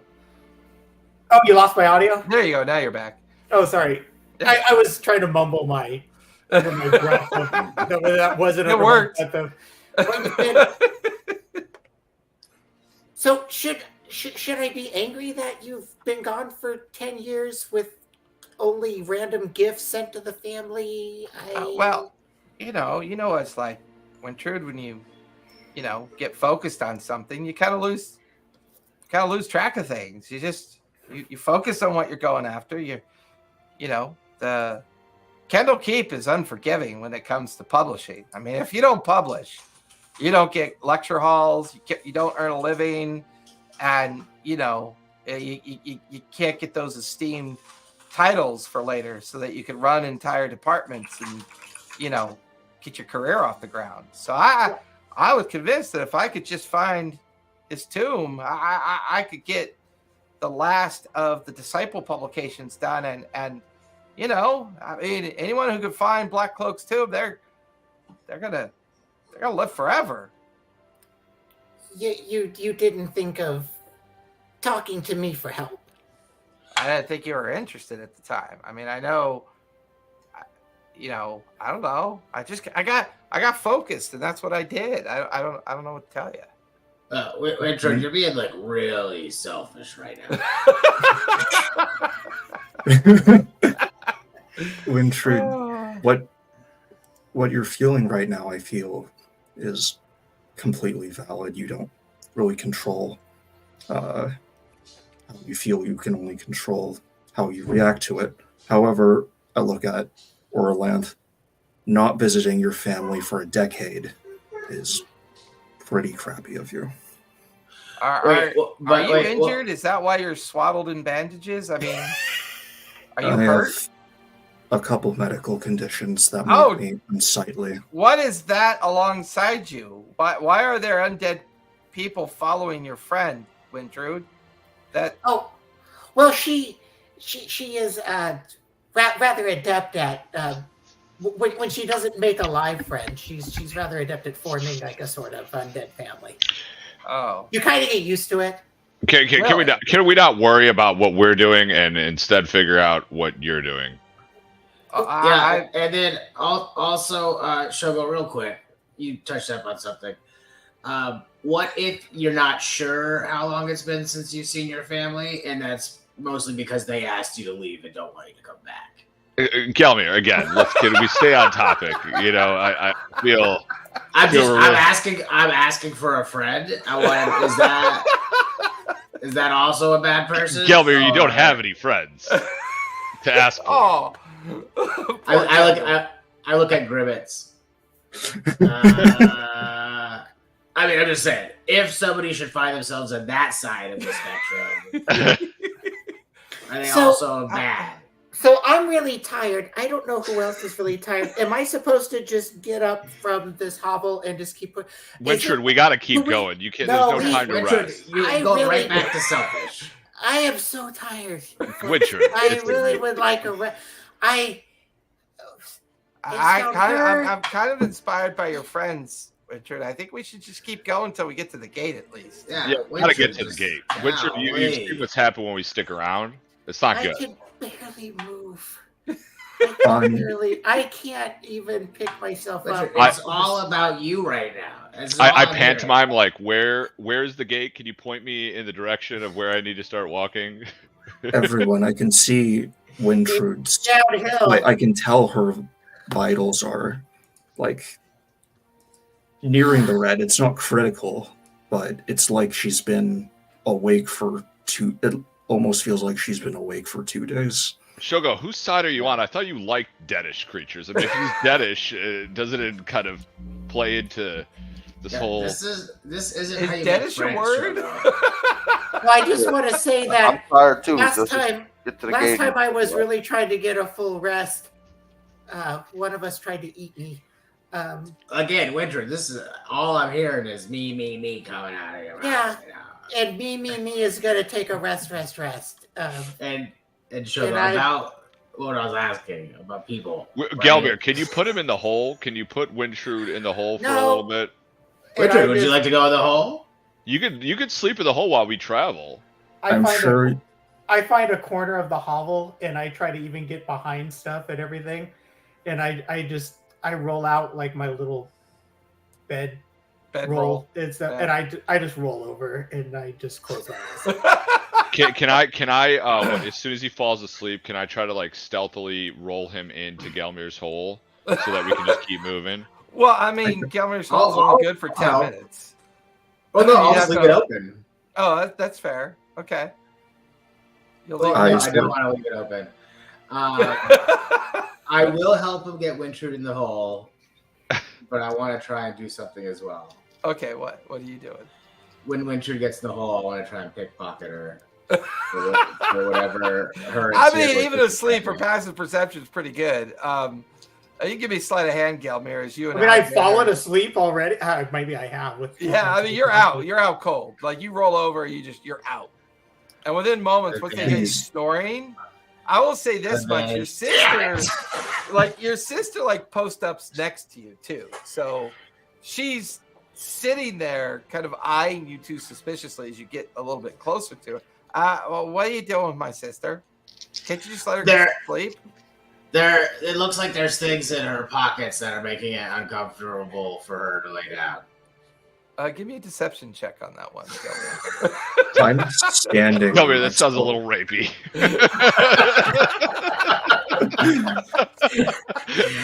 18 on that one. An 18. She goes, well, I don't think you should be going through her stuff while she's asleep. We can wake her up and make sure. I don't know if you should be doing that. Listen, I was on your side earlier, Orlanth, right? But let's. Yeah, but I'm not even really sure what you are and who you are. My sister's never worked with you before. Who's spent more time with your sister lately? I know her, so we're best friends. She's I've writing known a her for novel my about entire you. life. I've never even heard of you. She's I mean, the writing big a rather... tiefling I've heard of. She's worked with him before, and It's- she's it's worked a with rather you. skinny novel about Gelmir, let me. Timothy. Okay. What'd you give for your sleight of hand, Gelmir? 18? 11. 11? My deception was 18. Yeah. She just smacks your hand. Like, get out my sister's stuff. You seem very grabby. Yeah. Please let her rest. I'm sure you can find something to do for the next 8 hours. Can we carry Wintrude while she's sleeping to try to get to the gate faster? If I can't, or can I scoop her into the hole? I guess the main question is, how do you guys continue to go to the gate? Because right now the vessel that you came here in to the edge of the forest, it's unable to go any further. The attunement automatically breaks at the edge. Terry, you can always reattune to it and go to another part of the forest, but you get the feeling that between you and Shogo's understanding of this lair, this is something that the Necrohag used as a means of transportation and affinity for creating undead creatures and defending itself from the shadow creatures within the forest. But it's designed to function within the forest space, is what it's designed for. Yeah, so we should. From what I can tell, does the cauldron? Am I still attuned to the cauldron?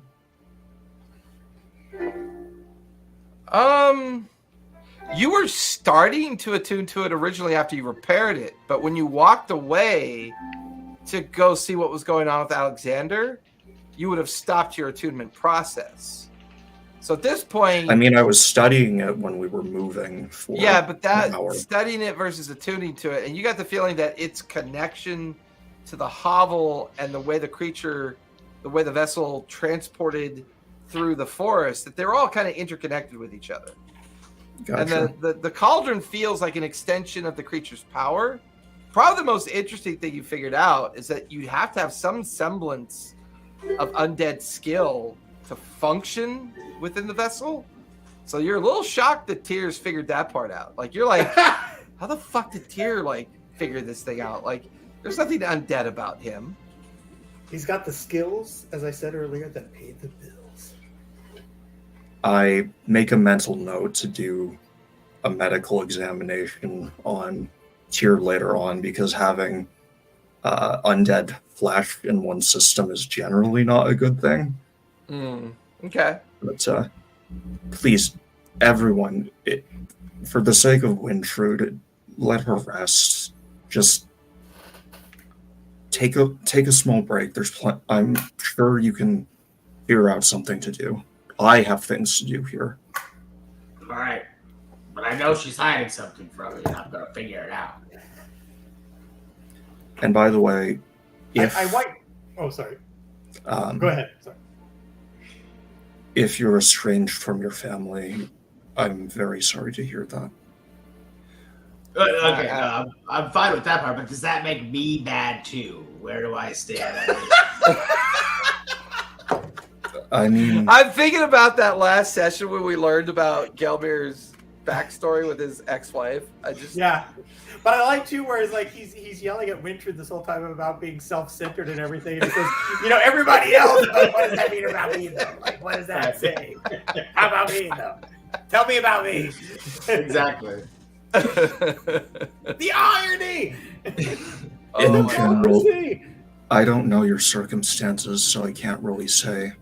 But so long as you care about them, you're probably doing okay. If that brings you any comfort. Okay, good. Yeah, I mean, I don't even know how long I've been gone, and they've never sent me a gift, and you don't hear me complaining all the time about it. Complaining all the time. Meanwhile, there's like a trash can somewhere in some tavern with like hundreds of payment due notifications. There's debt collectors all over Faerun trying to hunt this goddamn goblin down. Oh my god! No one's even looking for me. I don't know what to say. Have you seen this goblin? And it's just a caricature of just a standard goblin.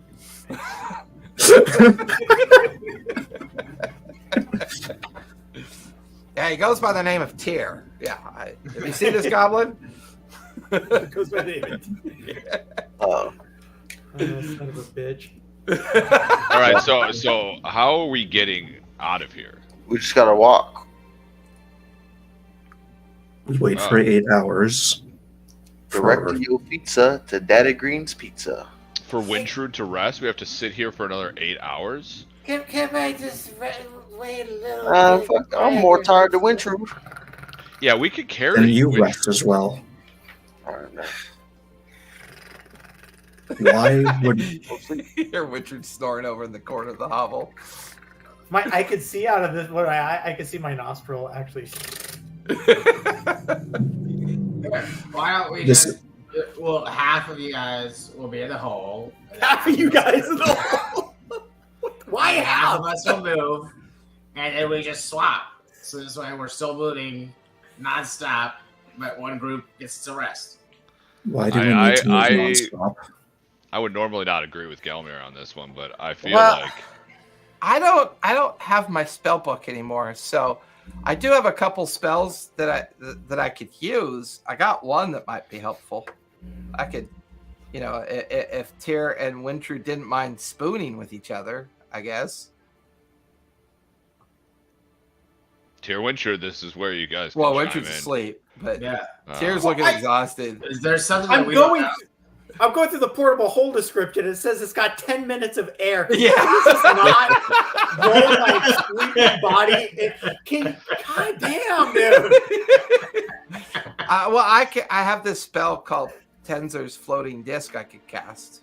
And then I could carry Tyr and Wintrude while they slept. All right, do it. I know you're new, but you're trying too hard. All right, just we got Well, my only problem is any spells I use from here on out, I don't get back because I don't have my spell book anymore. So I just my head is crammed full of stuff that I could still have left that I can cast. I just can't get them back once they're gone.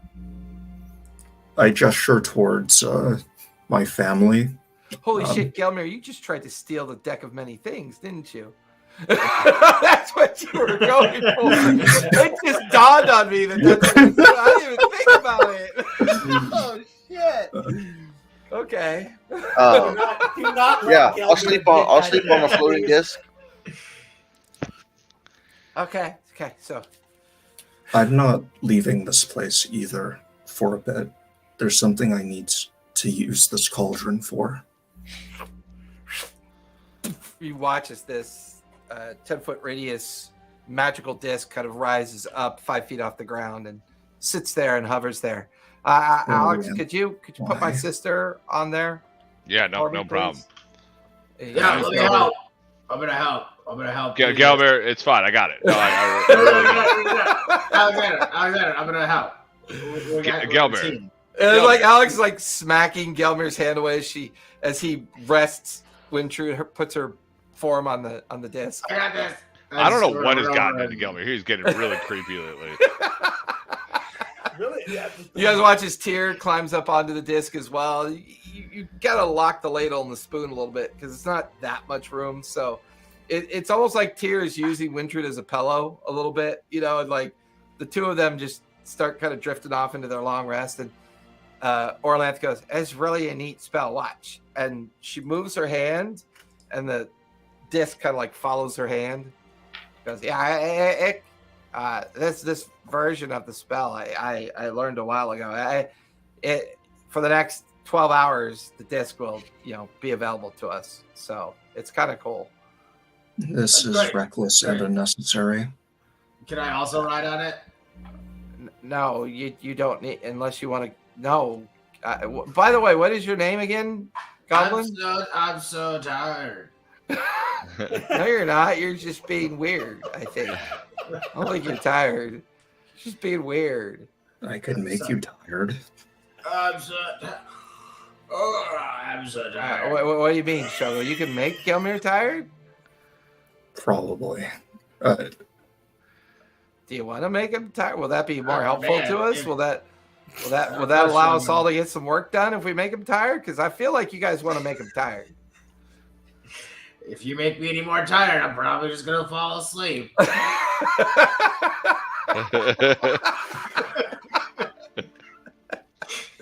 I think This that might be bastard, Shogo's point. I think.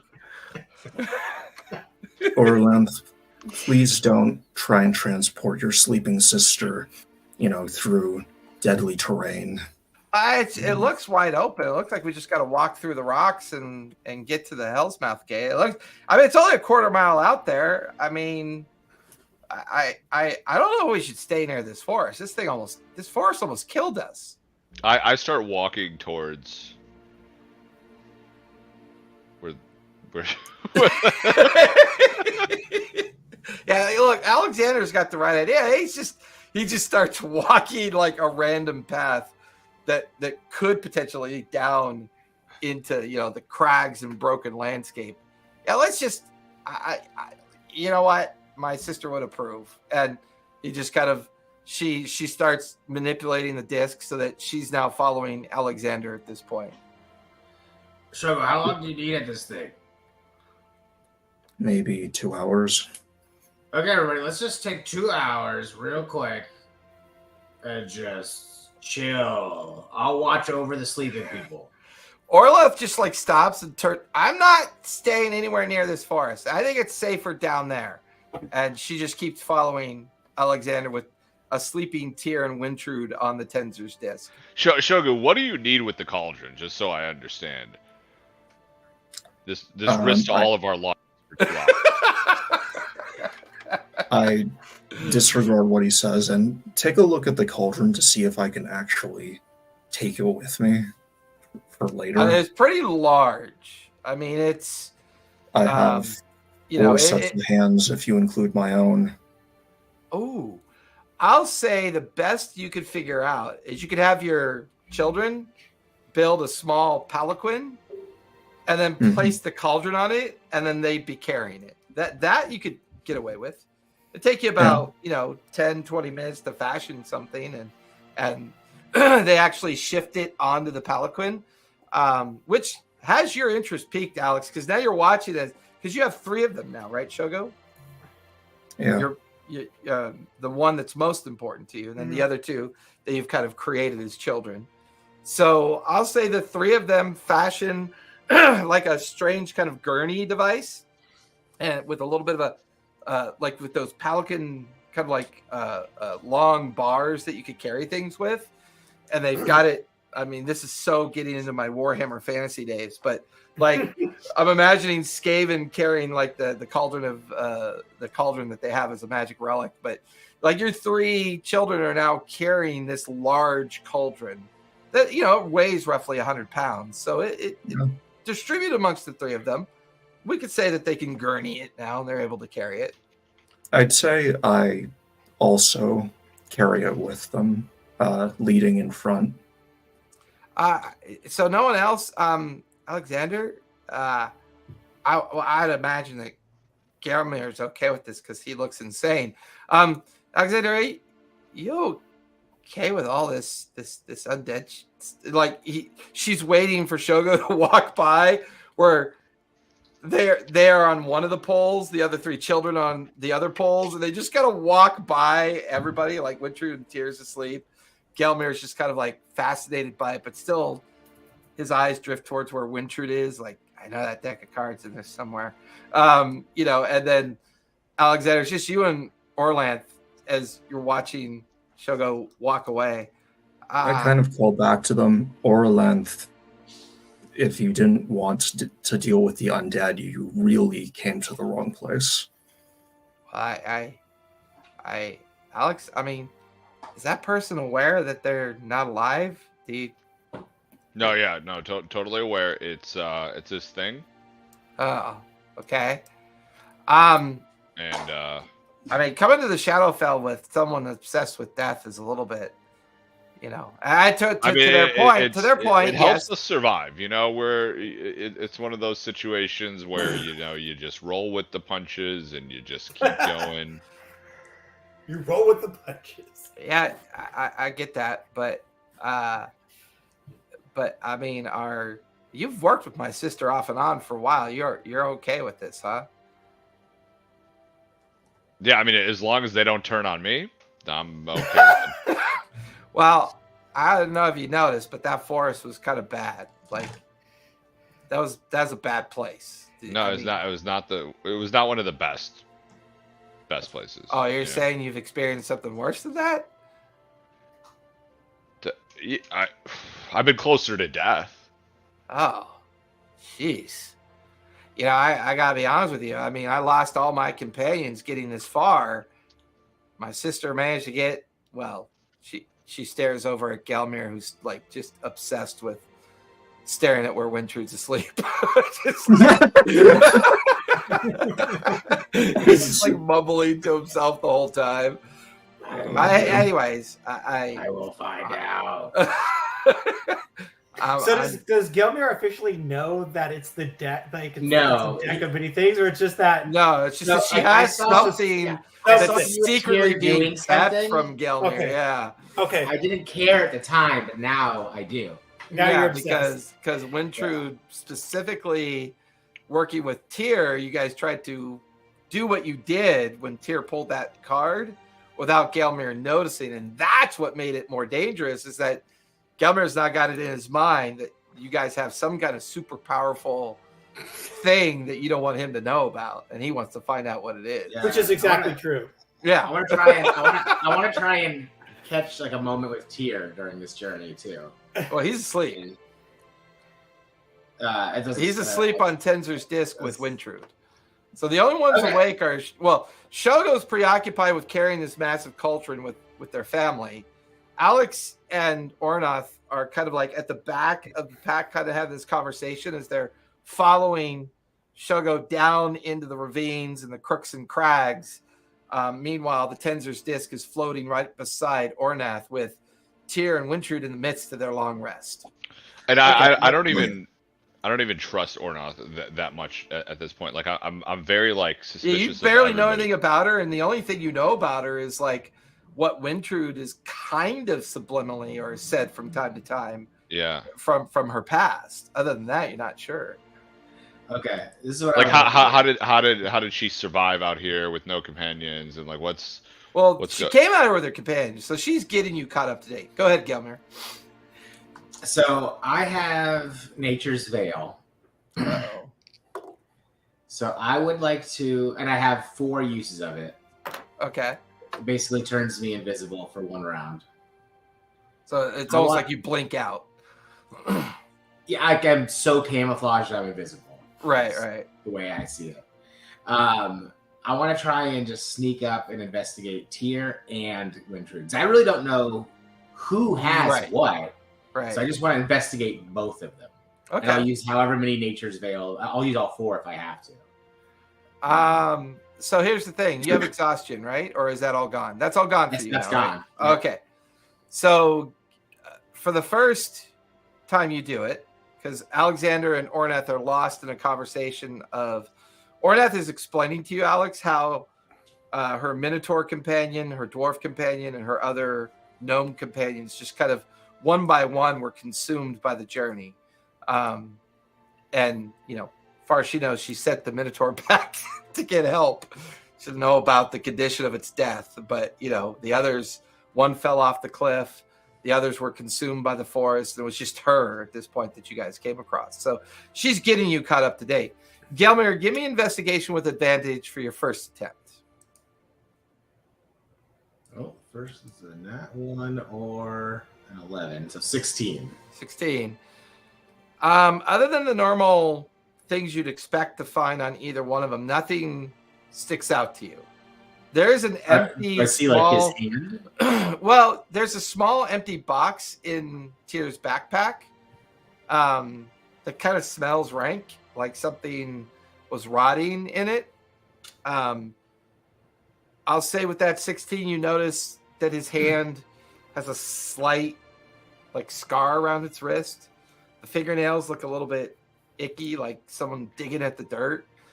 But other than that, you don't find anything that you didn't already know about. Yeah, that's all normal to me. Yeah. That checks out. That's a normal hand. Yeah. You want to burn another one? Another investigation? Yeah, I'll do another Nature's Veil. Okay. So give me another investigation check with advantage. Oh, that's a natural 20. For a total of 25. 25. That's really fucking scary because that's what the DC was that I put it at. Clutched, underneath the armpit of Wintrude, in a small leather bag that's attached to her backpack, is a very strangely formed and shaped object. You swear like you're looking at the outline of a deck of cards, like maybe game cards that you'd use at a tavern. But they're inside the bag and they're clutched underneath. And you kind of remember when Tyr and Wintrude were going back and forth about something. You remember one of them mentioning something about card, but you never really connected it. You get the feeling that this is what they were talking about earlier that kind of piqued your interest, which is weird because, why would they worry about a deck of gambling cards? It doesn't make any sense. Why worry about that? Don't have to even worry about it, Gelmir. Don't even have to think about it. That's all I needed. I would like to sort of as I'm talking and getting Oreth's trust, I would like to maybe use my insight to see if there is any sort of lies or stretches of the truth during any of these conversations in terms of how she got here or where she's going. Yeah, you give me an insight check on that. Yeah. What? 7. What? You got to go to Vegas, dude. That's like your 4th or 5th 7 that you just rolled. I know. I mean, as far as you could tell, she's telling the truth. I mean, she's difficult to read because she's kind of overcome with the sense that her sister's here. on the precipice of finally making the final discovery that she's been focused on almost her entire life. She's both distracted and just very hard to read. And you just get the feeling that she's probably telling the truth, but you're not entirely sure.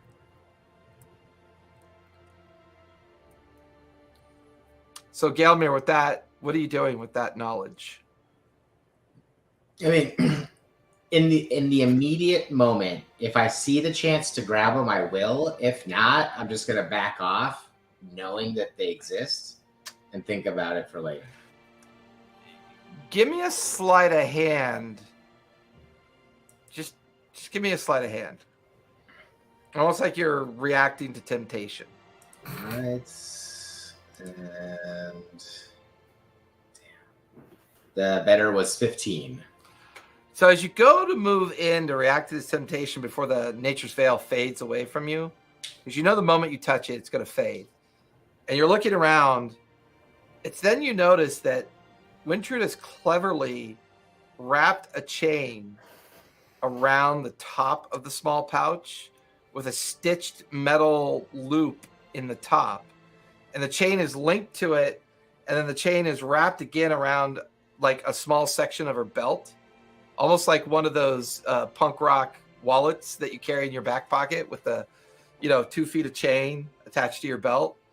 And that stops you, and you kind of fade back and away because now you're absolutely convinced that Wintrude is in possession of something so powerful that she's terrified that you're going to get it. Like, you're convinced, without a doubt, that whatever Wintrude has is probably either a direct link to Alexander's immortality or a direct link to Tyr's sudden ability to be so powerful. And you're just like, oh, this is it. This has got to be it, but how do I get it? And it's like playing out in your mind. Step 1, get item. Step 2, make profit.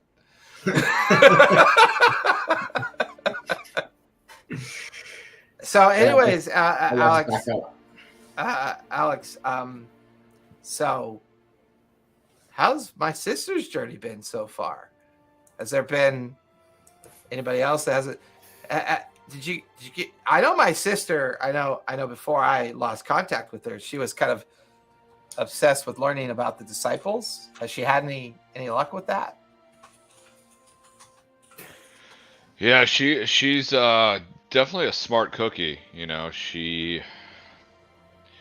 I don't know, to be honest, what she's writing in all these different journals. Oh, yeah, she's kind of obsessed with always writing shit down all the time. It's kind of annoying. I mean, I only really focused on shit that was important, but like if a fly farts, she'll just write that shit down. I don't get it. Yeah. It's weird. But the other disciples, no luck, huh? That you know of? Finding them? Not that I know of. I don't. Oh my god! Give me a deception check, you fucking liar!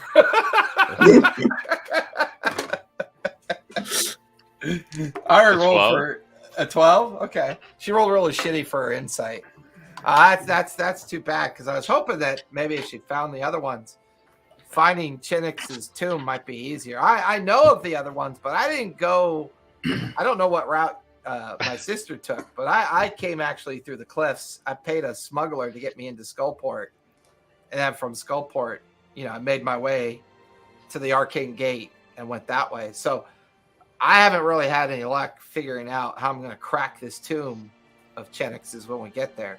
I just know that he built all the tombs. I know that that he was responsible for the magics that sealed his own tomb, as well as protecting the entrance into Blackcloak's tomb. I just don't know how he did it. That's my only concern. I was hoping that maybe my sister might know, but if you're saying I'd probably when she wakes up, you might want to, just check in with her and see. Okay. Yeah. So how did you and the others make your way down here then? Did you go through Skullport as well? We had a guide, and then we paid some money, and so you got smuggled into Skullport too. Gotcha. Yeah, it was a little bit of a smuggling. To be honest, Wintrude, she's quite the flirter. She flirted our way in here, and Oh, really? Yeah. She's always Yeah. been such an introvert. She's never really taken an Very, interest very outgoing. in relationships. That's weird. Yeah. Strange.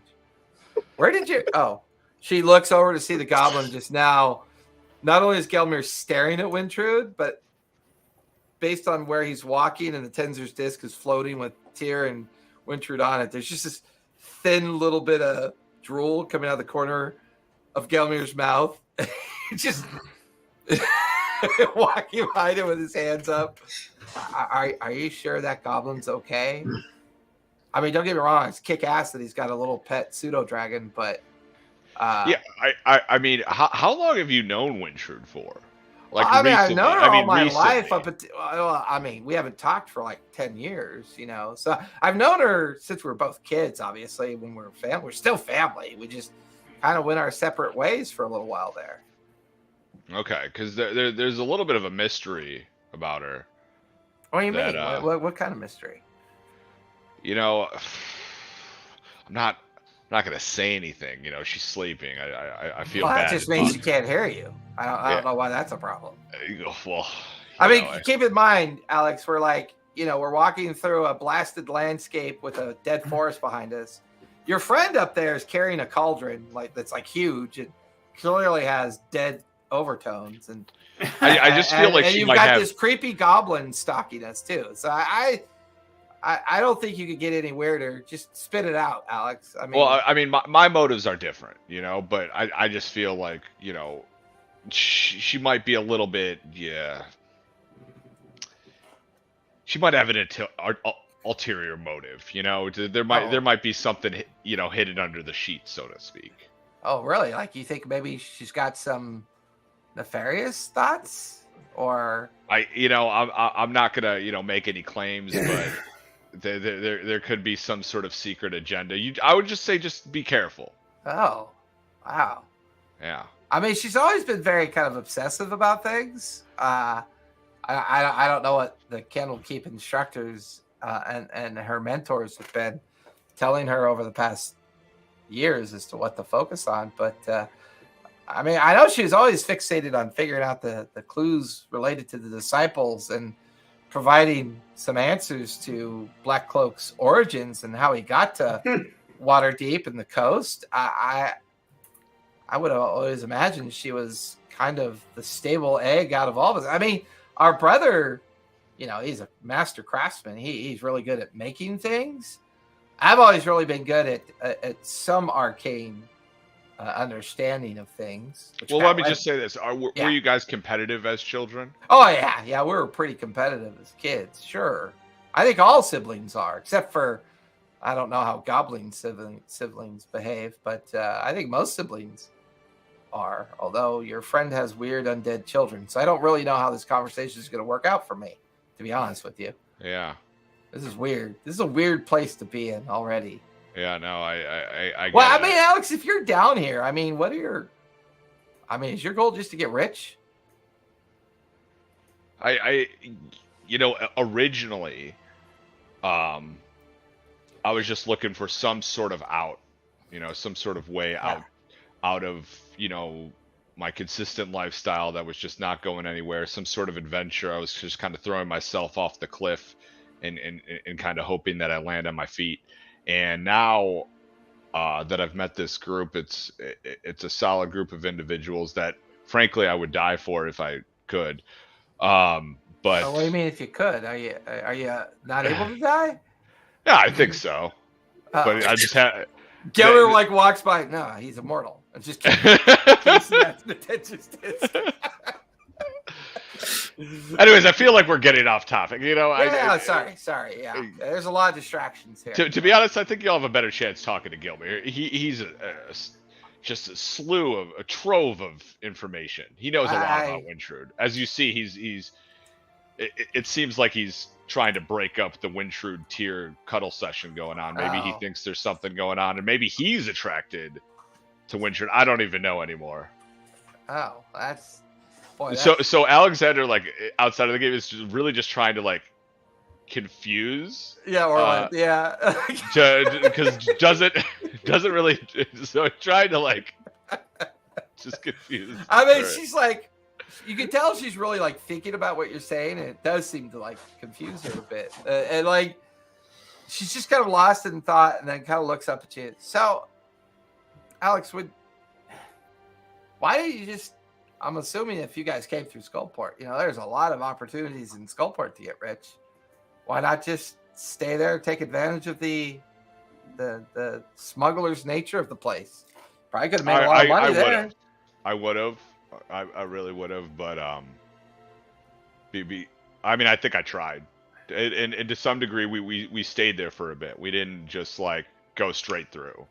Oh, well, what did you do while you were there then? What was going on while you were there? She stayed so long. Well, I mean, to be honest, I was trying to flip the whole political landscape of the area. How? Yeah. How'd you do that? Or how were you trying? I wasn't really successful. If anything, I left it in more chaos. And maybe when we come back, we'll see how the dust settles. Oh, that's really neat that you think we're going to come back. That's some good, hopeful thinking there. Oh, yeah, we're not dying down here. Oh, well, shit. No wonder Gelmir thinks you're immortal. That's pretty cool. I've already died down here. Speaking of dying, we picked up your gnome companion in case you want to give him a proper burial once we leave this place. Oh, okay. Thanks for picking up my dead friend as a casual afterthought. I'm not comfortable with this person. I'm just not comfortable. Are you kidding? Do you really want their corpse to be down in a place like this? Well, I think yeah, like would you leave me dead there? If I was just dead, would you just leave my body to rot? Well, Gelmir says you can't die, so I'd imagine we wouldn't have to worry about that. Okay, well, if Gelmir died. Oh, well, we definitely should leave Gelmir here if he dies. What if Wintrud? These questions are very hard.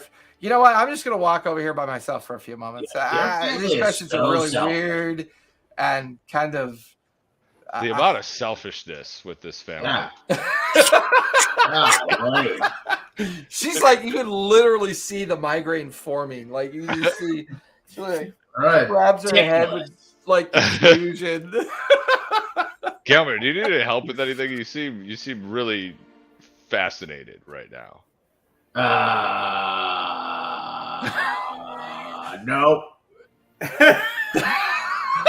You've heard Gelmir do that before. Like the last time you heard that long, drawn out answer to you is the last time you got him obsessed over the book. So you don't need to make an insight check. He's lying. He's fixated on something. Gelmir, if you need my help, it comes at a price. What price? Something that you truly desire. You give that over to me, and then we work out the specifics. All right. I've got this tinder box, and I've had it for a Nope. I'm going to stop you right there.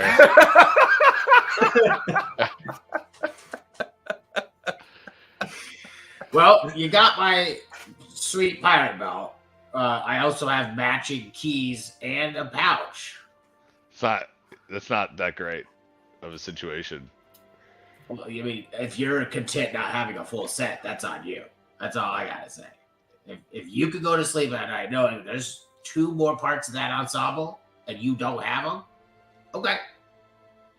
All right. You bring up a good point. Just saying. And all it costs, you just help me steal a deck of cards. Yeah.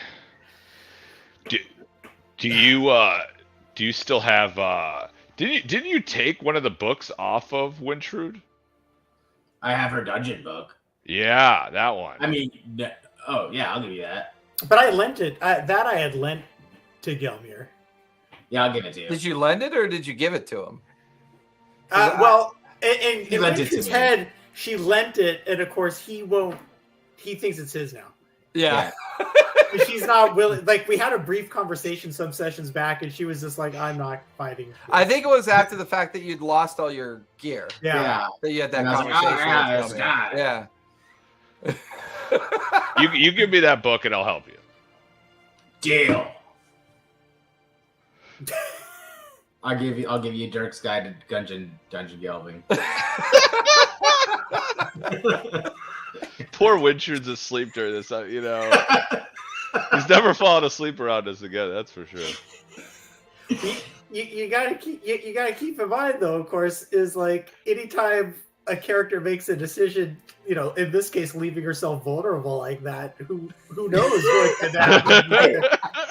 I was asked to go to sleep eventually too, so I just keep thinking it's like she's so tired and everything, and it's like she's just gonna go to sleep. I can't be responsible for what happened. I can't prevent whatever you guys are and then one more thing. You have to, if Winchard asked about the book, you can't say I have it. Oh, that was our part of the deal. You can't say I have it. I don't care where you say. You just can't say I have it. All right, fine. Tyr has it. Okay. I like how instead of saying like he doesn't know where it is at all, it's like I'll just you're over for just to do that. It's like when we were in the fighting pits, and he was like talking to like the supposed big boss, and it's like, oh no, my name's Wintrude. It's why? Gelmir, to be honest, like I've been keeping this book for Wintrude. I have no use for this book, but this book could come in handy in a situation. I don't need the backstory. I just need the assistance. All right. Okay, what do you need? What do you need? What do we got here? What do you? She's got this weird box. I think Who it's does? a deck of cards. Wintrude? It's a deck of cards. It's You want to changed. steal something else from Wintrude? Yeah. Oh my god! I didn't know. Oh.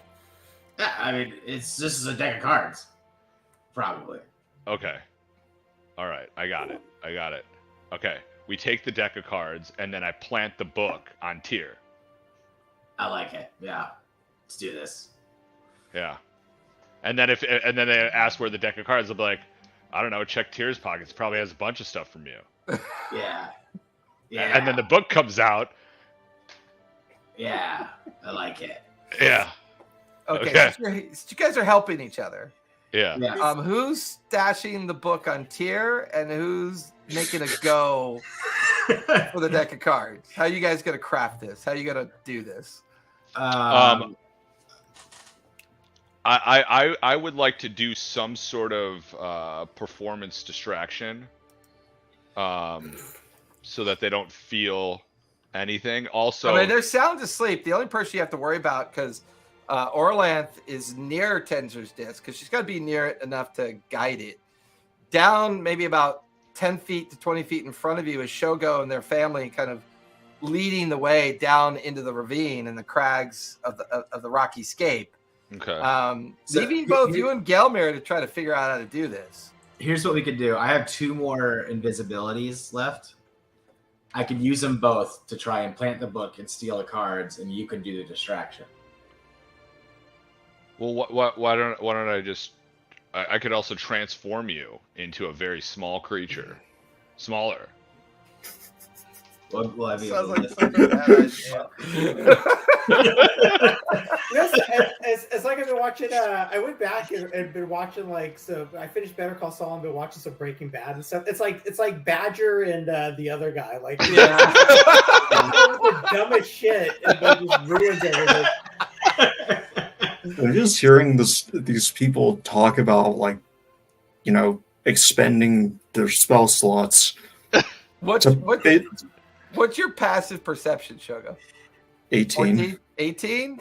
I mean, you can hear Gelmir and Alexander having a private conversation, but you can't hear the words that they're saying. You just know that they're back there talking about something. Okay, I want to assist Gelmir with a sleight of hand, and if I notice anybody kind of coming attuned to the situation, I want to do some sort of distraction of a performance, and I'm gonna hand him the book back to slip into the pocket because my sleight of hand is not good enough.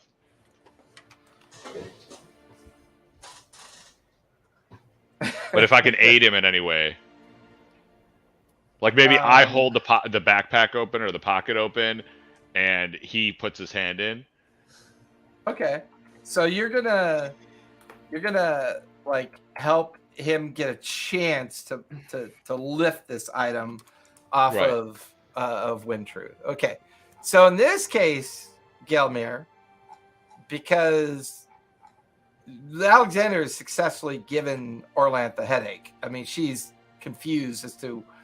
She knows she had a conversation with Alexander, but she's not really sure what the point of it was. So she's kind of lost in thought now, wondering what her sister's been up to. So she's at least moderately distracted in her own thoughts.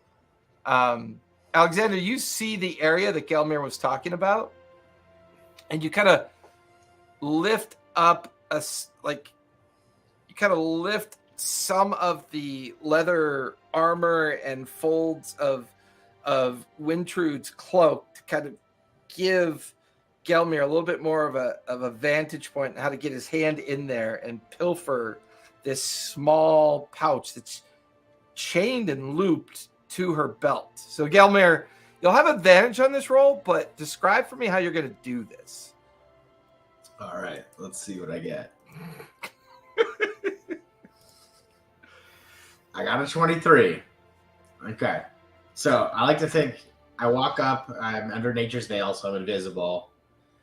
And I have like in one hand the book, and then I have like my other hand like empty. So as soon as I see like the flap open, I like reach in for the cards really quick, pull them out, and as soon as I become uninvisible, I turn invisible again. Okay. And then I have that book, and I'm gonna put it like in Tyr's bag. Okay. And then I'll let myself become visible, but I'm gonna try and like hide underneath the disc right away so people don't see me. I don't get the part with the book at all, but It was my deal with Alex. So yeah, it's just the deal for the help. Yeah. So it's going to take a couple rolls. First of all, since you're doing two things at once, and you're trying to organize the way of doing this, and Alexander's essentially helping and distraction at the same time. So give me a sleight of hand with advantage for starters. So that was 23. Okay. Now give me deception with advantage.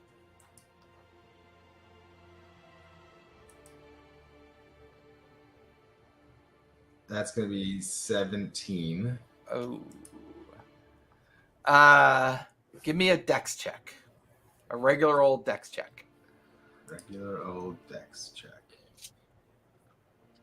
And I get all dex checks to advantage, so that's still the advantage? If that's built into your stats, yeah. Cool. It's one of my items. Yeah. Damn. A 10. A 10. You managed to reach in and lift the looping of the pouch so that you can reach into the pouch and pull out this very plain, simple deck of cards. Very you're not even sure what the big deal is. And you pull that out, but unfortunately Tyr rolls over and you're unable to stash the book on Tyr. Like he kind of rolls over in his sleep to kind of get more comfortable. So you still have the book and you have the deck, but Alexander is staring at you with his eyebrows kind of furrowed, like, come on, you know. I don't know what to do. I guess that's the book. Just throw it on Tyr. Ah! And I throw it at Tyr's face.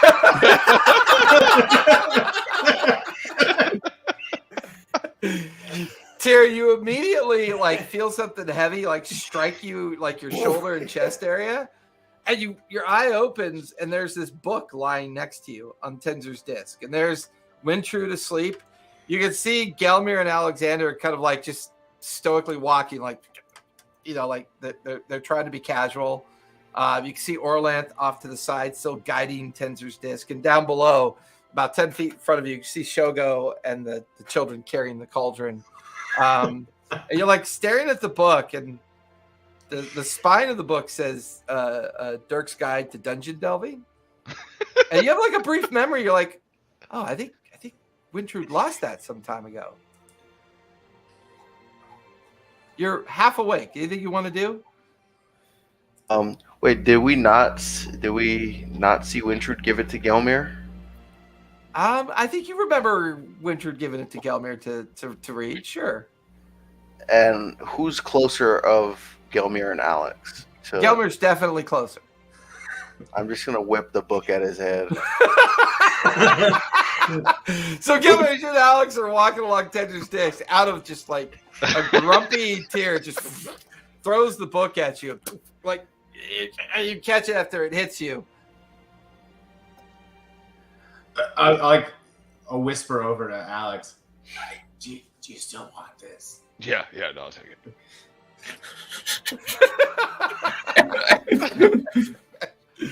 That's the most awkward thieving opportunity I've ever narrated before. Like, I still don't know. It will all book play into the was. story if Winthrop catches us in this process. But I will it's not even weave that- the most confusing set of circumstances. I just am looking forward to once Gelmir just takes a card out of the deck, and then what happens. And the deck has 19 cards left, right? Oh, I've already decided what I'm doing, and it's Yeah, there's been 3 taken from Yeah, it there's so been far. 3 takes. Right. Tira had taken 1, I'd taken 2 out of it. So Yeah, and I remember what those are. okay, yeah. Yeah. So at this point, Gelmir, you have it. You have the deck of cards. Alex has. I the will notebook. dutifully remove that from my inventory. Okay. Gelmir has it now. And you guys are now just kind of walking along this pathway with Shogo kind of leading the way, Wintrude and Tyr still deep in sleep. I'll say, Tyr, that was almost like a dream state wake. You know how like you wake in the middle of the night and you kind of readjust and throw something away from you and fall back asleep. Shogo, the cauldron's still active. And while the nonsense going on behind you is relevant, you're still kind of fixated on the possibilities of what this cauldron might mean. Whatever the hag was using it for, you've linked it to her purpose and her sense of what she was responsible for guarding the fortress and keeping people at bay. You get that much. You get the feeling that forest, her activities, and everything she was doing was designed to keep people from making it this far. And that's when you kind of like looking around this landscape and looking up at the ever-growing fortress wall in front of you, you get the feeling that no one has walked these paths for a very long time. Very long time. And there's this overwhelming sense that you're getting deeper and deeper into something that has the possibility of revealing quite a bit about life and death in general. The idea of life and death. What you've learned from Wintrude and your own understanding of Blackcloak is that clearly he is obsessed with the idea of immortality. I'd also say that you have partially heard some of the conversation between Orlanth and Alexander about why she came down here and her obsession with finding his tomb. So all this feels somehow connected and meant for you to be here as far as it means to maybe other potentials that this cauldron offers. Because now that you're no longer under the influence of the forest and that feeling of paranoid understanding of death in the way that you thought you were thinking about it related to the cauldron, your original intent is more pervasive here. But there's still this weird feeling like, how do we get back, right? You're somewhere else. You remember going through the gateway. You know you're going towards something that's important enough to risk getting there and making more discoveries. But there's something about this cauldron, while it offers up opportunity, it may not necessarily be directly linked to the decision-making process of getting into the Shader City.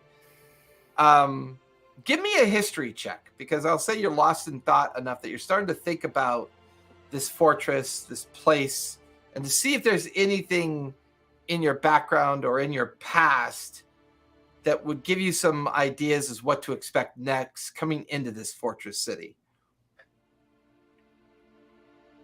3. 3? God, you've been rolling like shit. You and Alex both. 7s and 3s. Yeah, it's tough. It's like kind of feel like you're walking into a blind spot. Like you're not really sure what's in this city. What is its purpose? If Chenix is the last tomb to reveal itself, it's possible that the Hell's Gate is the revelation itself. You're not really sure.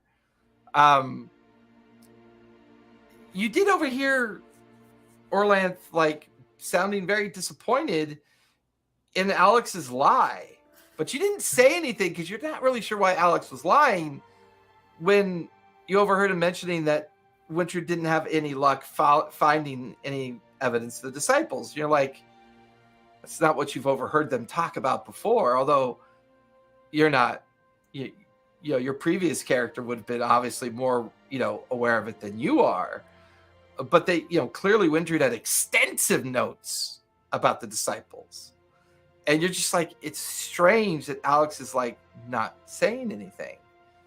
But this idea of these disciples being released as a part of what might be this final step of getting into Halaster's tomb is feeling relevant to you.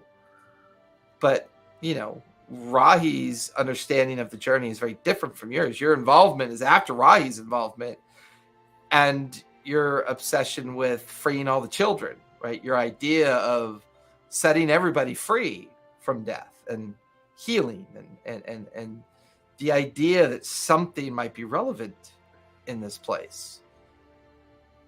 But the cauldron's magic is upon itself kind of a little overwhelming to you. You could feel its magic increasing the closer you get towards the Hell's Gate.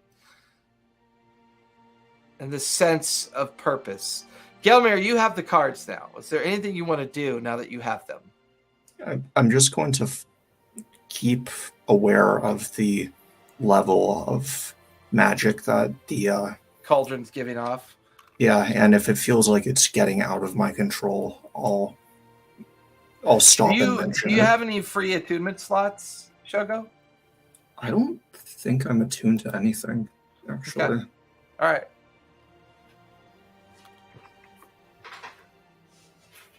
I'll say you could try to attune to it while you're journeying towards the Hell's Mouth Gate and see what happens. Yeah, I'll do it. You did repair it. You did repair it, and it did allow the kind of Baba Yaga-like thing that Tyr guided down into the space to function. So we'll say that you're attuning to it. Gelmir, you have the deck. And this is where our campaign ends. I'm just gonna hold on to them until we get to like we're resting. Okay. Until I get a better look at them. Yeah. So I'll say the travels continue. You wind in and out of the pathway with Shogo kind of leading the way down. This place is barren and broken, devoid of any life or any kind of flora or fauna. While the edge of the outside of the forest before entering it offered you some kind of strange kind of living creatures, both insect and carrion in nature, this feels unnaturally desolate. Just blasted rockscape, and pathways leading in between crags and crooks of the landscape, until after a few hours of traveling by foot, you guys find yourself coming out of the broken landscape and into the immediate view of the this massive fortress wall, the gate house, and everything in front of you, and this huge demon-like visage just embedded into the front of the gate as you guys have arrived to the Hell's Mouth Gate. And that's where we're going to finish tonight, because that was a milestone, getting to the Hell's Mouth Gate. You're now and this is an equalizing milestone, I think, was the purpose of this one. So I think, Shogo, you are now the same level as everyone else at this point. Tight. And what level is that? I think everybody is 12. Yeah, everybody. So everybody is now level 12. Gotcha. Nice. All right. So everyone else linger. We will not be back next Sunday. I will have to take next Sunday off because I got to pick up my lovely girlfriend from the airport on Sunday. So I'll be unavailable that day. But for the That would have been normally. That would have been the second that we're supposed. No, the 9th, right? Sorry, I'm looking at July. Let me go to August. I'm like, so normally we would have met the 6th, but we're going to meet on the 13th instead. Is everybody okay with the 13th so far? Mm-hmm. As far as I know. I know, Sounds Tier, like you you're travel good. a lot. Does that work for No, you? yeah, it works for me. You're good. Okay, cool. Alex, you're good with it as well? As far as you know, work-wise? You're mute. So not August 6th. No, we meet on the 13th because I got to take that day off. I got to pick up my girlfriend from the airport when she gets back. I will not be here on that date. You won't be here on that day? Where are you going? I'll be in Southern Illinois. Man, are we taking those 2 days off then and meeting on the Well, 20th? no, you guys are fine without me if it's 4 of you. Are you sure you're okay with that? Yeah, I'm totally Okay. okay with it. All right, cool. Then we know who's going to be fish bait. We know who's going to be. Bastard. I mean, he is immortal. All right, so we will plan on meeting the 13th. We have next Sunday off. Other than that, everyone, thank you so much for coming out and hanging with us. And we will see you in 2 weeks. Good night, everybody. Everyone else linger, and we'll talk about the level up. Good night, everybody.